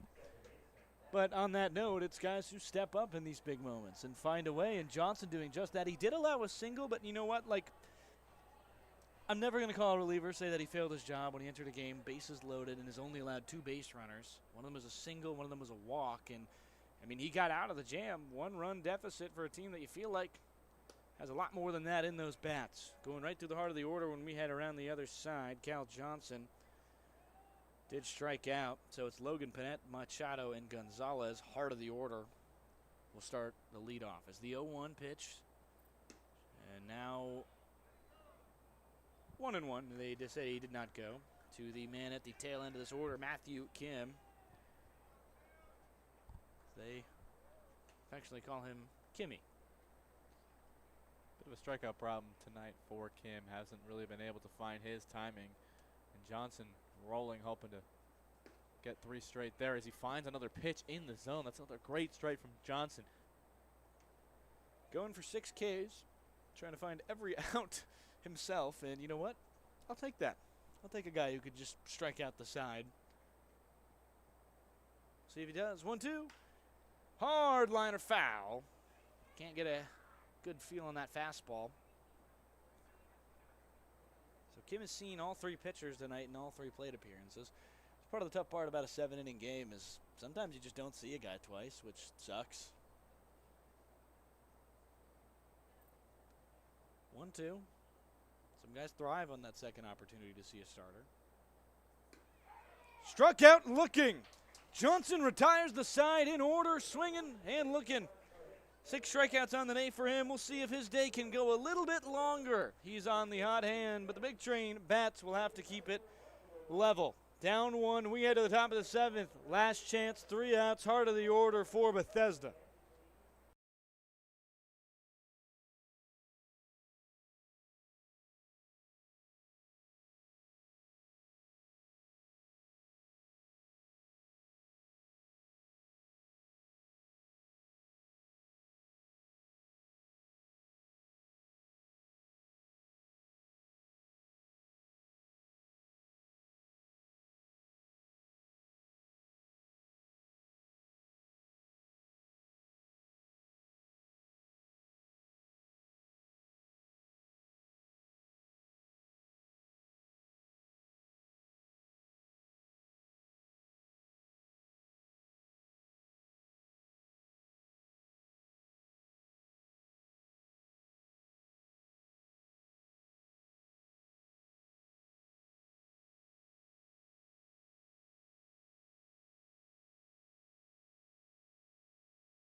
Welcome back to Bethesda, or the Big Train Baseball Network, excuse me.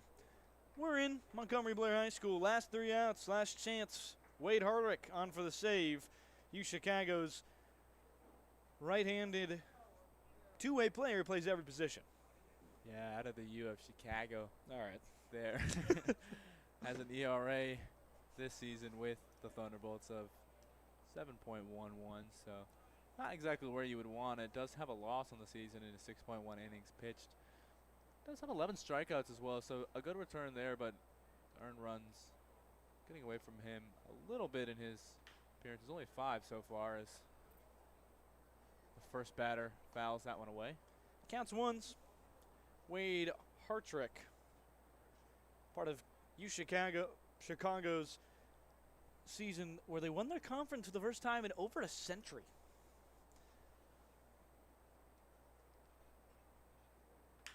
Ground ball left side off the bat of Panett.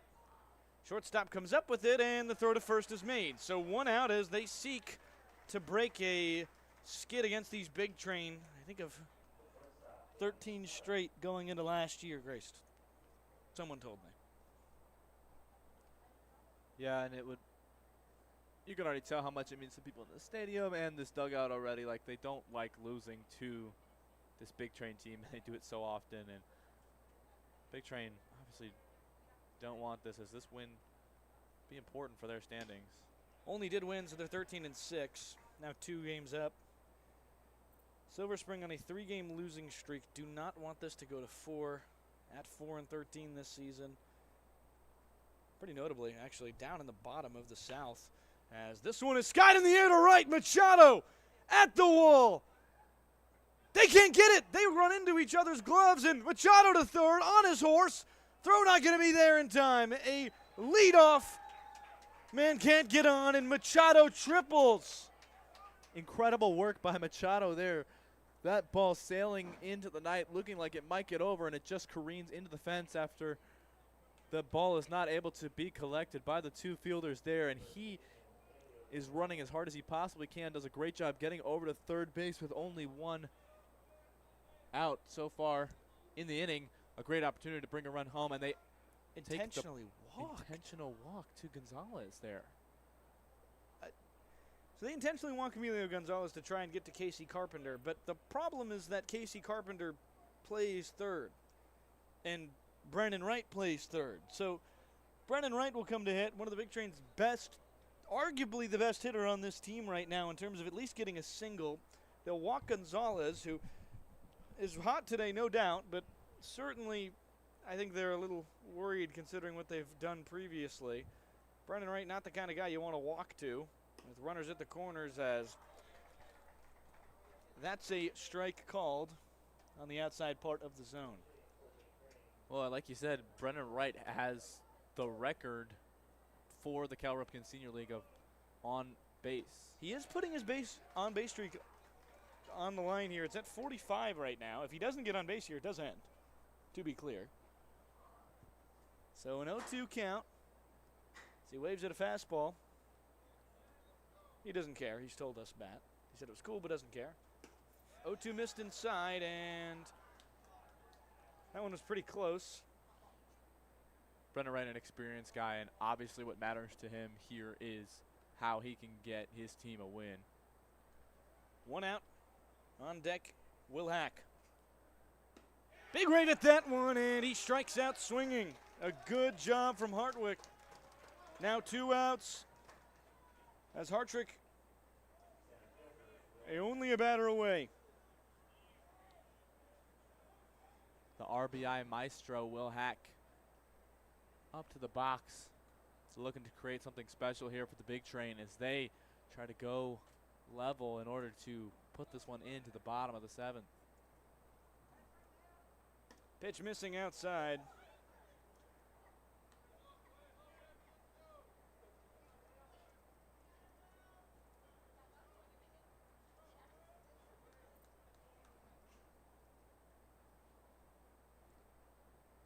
One-0 to Hack. Pitch is a little high, and brief correction. Brennan Wright's streak ended last week at 44. Wrote that down, too. Just kind of eluded my mind. 2-0 does end what was a 6-game on-base streak for him. But Hack now in a 2-0 count. Hartrick runners at the corners, 2 outs. Misses low and a 3-0 count. Man on deck is Ryan Foscolo, redshirt freshman from Kentucky. And a 3-0 count. Hartrick noticeably wary of putting one in the zone for Hack. High, and he missed. He's had a big problem with the walks. Strike a lot of guys out, but Hartrick making this one as difficult as it can be. A brief little mound visit from the catcher Kelleher. As the battery will talk it over before Foscolo comes to the plate. He's 0 for 3 on the night. Struck out, and ground out, and pop out to the left side. It's all been weak contact, and Hartrick throws very hard. So for a guy with as much power as Foscolo, comes on a collision course to this bat, you may be down very suddenly 6-4. He can clear the bases. We'll see.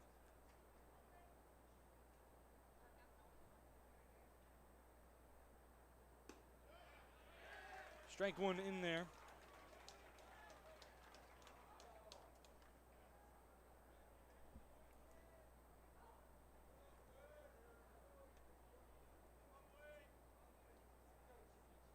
Big moment here for Foscolo.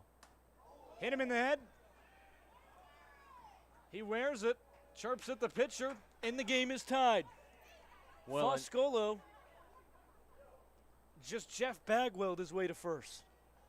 I mean, that is certainly a way to earn a run here for Big Train. Just got whacked in his helmet, but he'll take it. He'll take his way over to first base and willing to put his body on the line for a win here. So that is certainly a way to keep the game alive for you.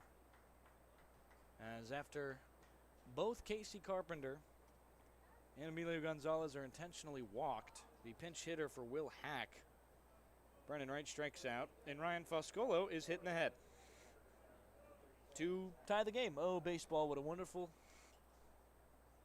thing it is, truly. And Malvazio will pinch hit for Parker Corbin at the DH spot. Will pinch hit for Aaron Rittenauer, who was at the DH spot, because he pinch ran for Corbin earlier. 0-1 for the big bat of Malvazio off the bench, or excuse me, first pitch to Malvazio off the bench is a ball.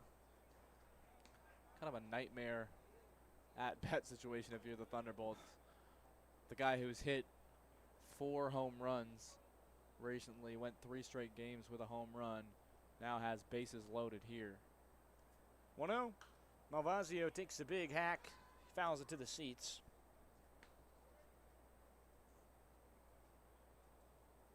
Emilio Gonzalez is all the way on third base now after being intentionally walked.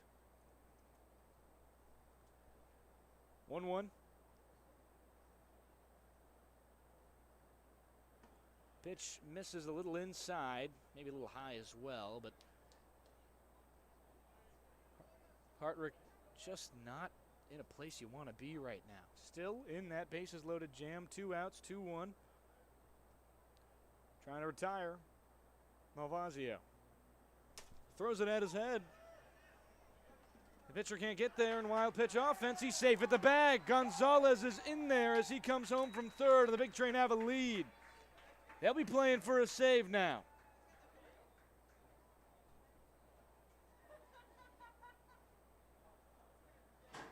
I mean,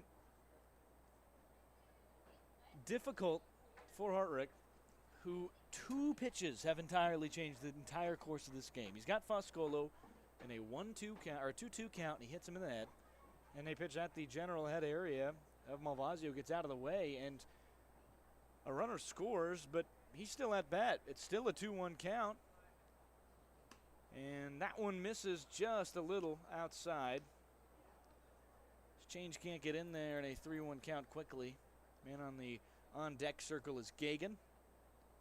I mean, pitch control coming to be a huge factor in this game as Johnson is able to be a huge piece for the Big Train as he's finding his pitch control, and the opposite is true as Malvazio lines out to the left side. Difficult inning for Hudrick. He gives up the lead. 2 plated on a wild pitch and a hit by pitch. So baseball gives, baseball takes. We'll be right back on the Big Train Baseball Network. It'll be Tyrese Johnson. The opportunity for a 3-inning, not save, but a win because he entered with the deficit.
Welcome back to the Big Train Baseball Network. Tyrese Johnson on for the save. He, I believe, actually will get the save. I said that incorrectly last time.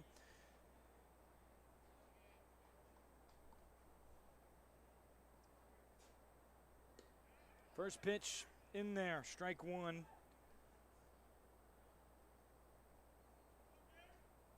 To Gabriel Paguillas. He's been a torment on this lineup tonight. He's walked twice. Had a good 4-for-4 day. 2 walks in the first game. 0-1.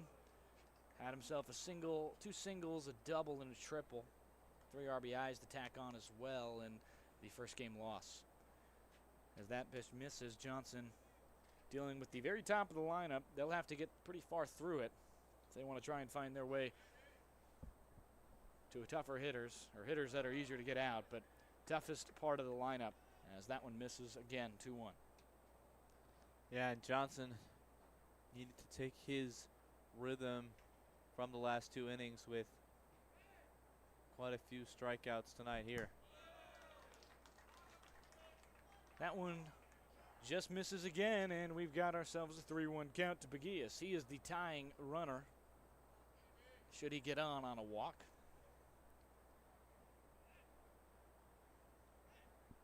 (3-1), and Johnson misses.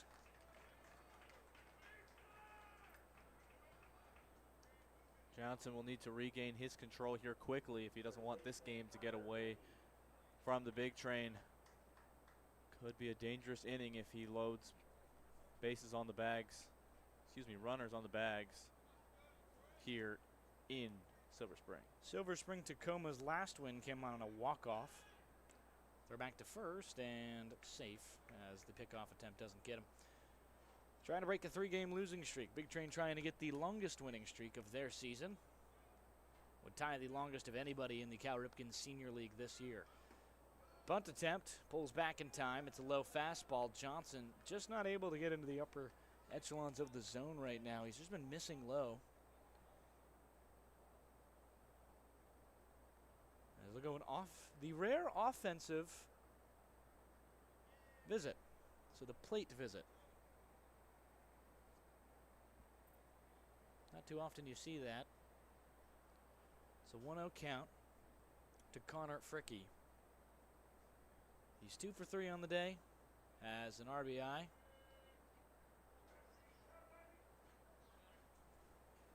Was given the tying run off his bat, kind of, as a runner scored on what ended up being an error. But a 1 RBI single that scored technically 2 eventually, as now the big train respond to the plate visit with the offensive visit or whatever with a mound visit. I've actually never heard of the manager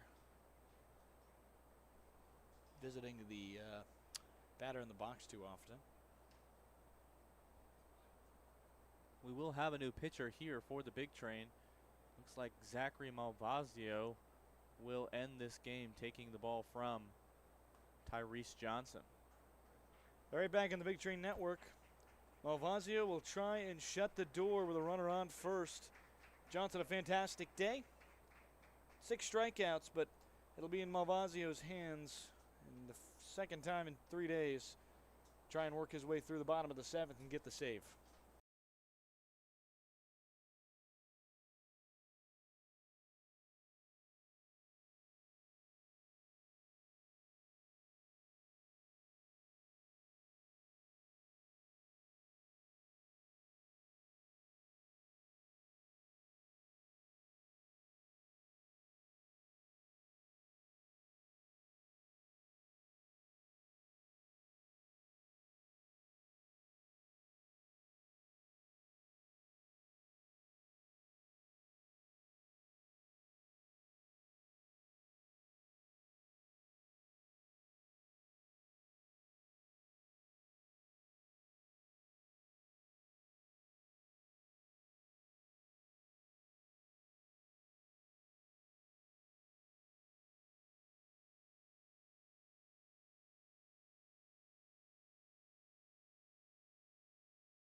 It is the power bat of the Big Train taking the mound.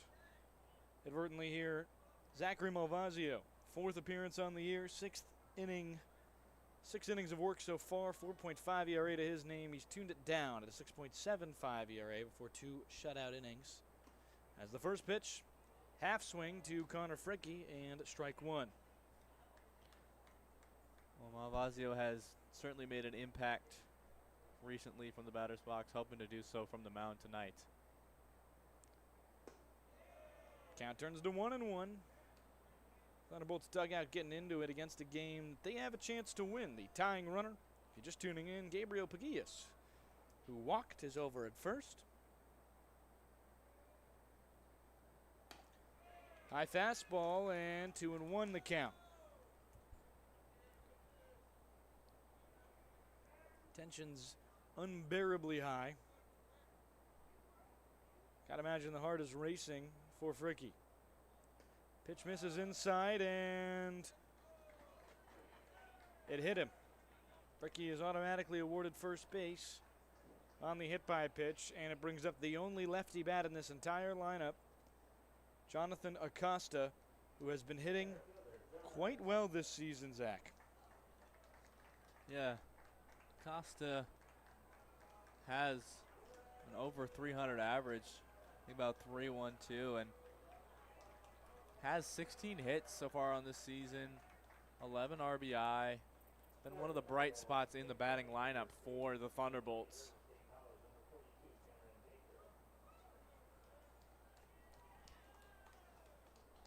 So 5-4 lead, tying run at second, winning run at first.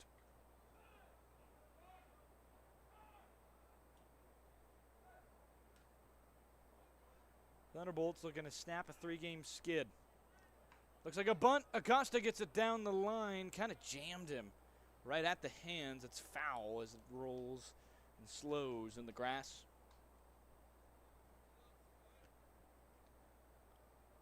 Pitch Approaching black tonight finally. the dew point here as it gets later into the night. Definitely feels a little bit more humid. Bit cooler. 0-1. Humidity creeping upwards. Another bunt attempt from Acosta. In comes Gonzalez and quickly into an 0-2 count. He didn't pull that one back. Maybe just did. It's a ball. They'll award him the ball. Very interesting there. Kind of just barely pulled back in time. 1-1. He goes for it again, and this one's down to Malvasio. He'll scoop. Can't collect on the bobble in a single. So one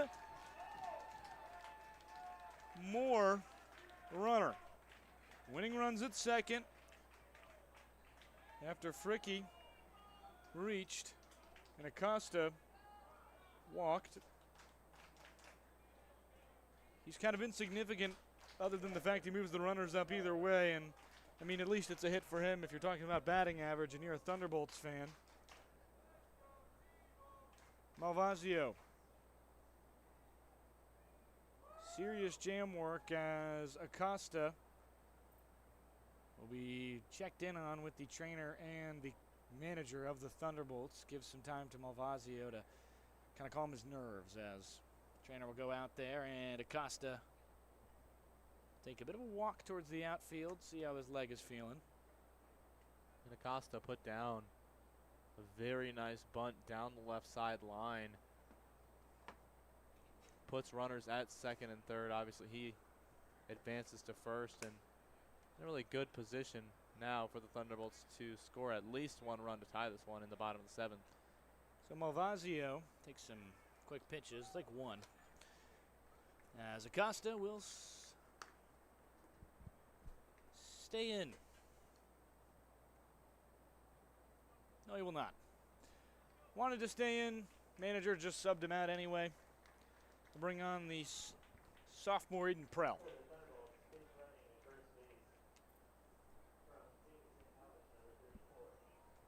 Going to take some extreme jam work from Malvasio to prevent any runs from getting past to the Thunderbolts. Preserve this very slim one-run lead that the big train had coming into the bottom of the seventh. It's the hardest situation to get out of in baseball. Bases loaded, nobody out. Can they do it? Malvasio, first pitch. It's a strike. Kelleher watches it. Mason Kelleher on the day. 1 for 2, strikeout looking and a walk. Lined up the middle. One runner will score, but a hesitation by the man at third, and he stopped. So this game is tied on the line drive up the middle, but held at third is Fricke. Coming up with a huge hit there. A great spot in order to get over the second baseman's head and down into the field. Brings a runner across. We have a tie ball game. Joey King 0 for 3 tonight with 3 strikeouts. Could be the out they're looking for, but trying to play hero ball. Kind of gives a half swing at it. They'll call it 1. So strike 1. Tie ball game. It's a doubleheader tonight, so we're only in the 7th. That one misses low. 1-1 the count from Malvasio. This is the equivalent of the bottom of the 9th for these doubleheader 7-inning games. Big Train won a suspended one earlier. Up the middle. It drops. Silver Spring-Takoma walks it off. Joey King, courtesy for Silver Spring. They may be listening on the way home to the song Silver Spring, as this might be one that haunts them. Big Train drop one and 2.5 games back now from Olney, who continues to roll and roll and roll. I guess flying by the rest of the competition. Loss will go to Malvasio, who comes in a tough situation. We'll be right back tomorrow on the Big Train Baseball Network. It'll be me and somebody, don't know. It'll be the first time they get on, regardless, whether it is Sean McAvoy, writer, or our Director of Operations, Derek. But stay tuned for that. Big Train falls 6-5 or walked off by Silver Spring-Takoma.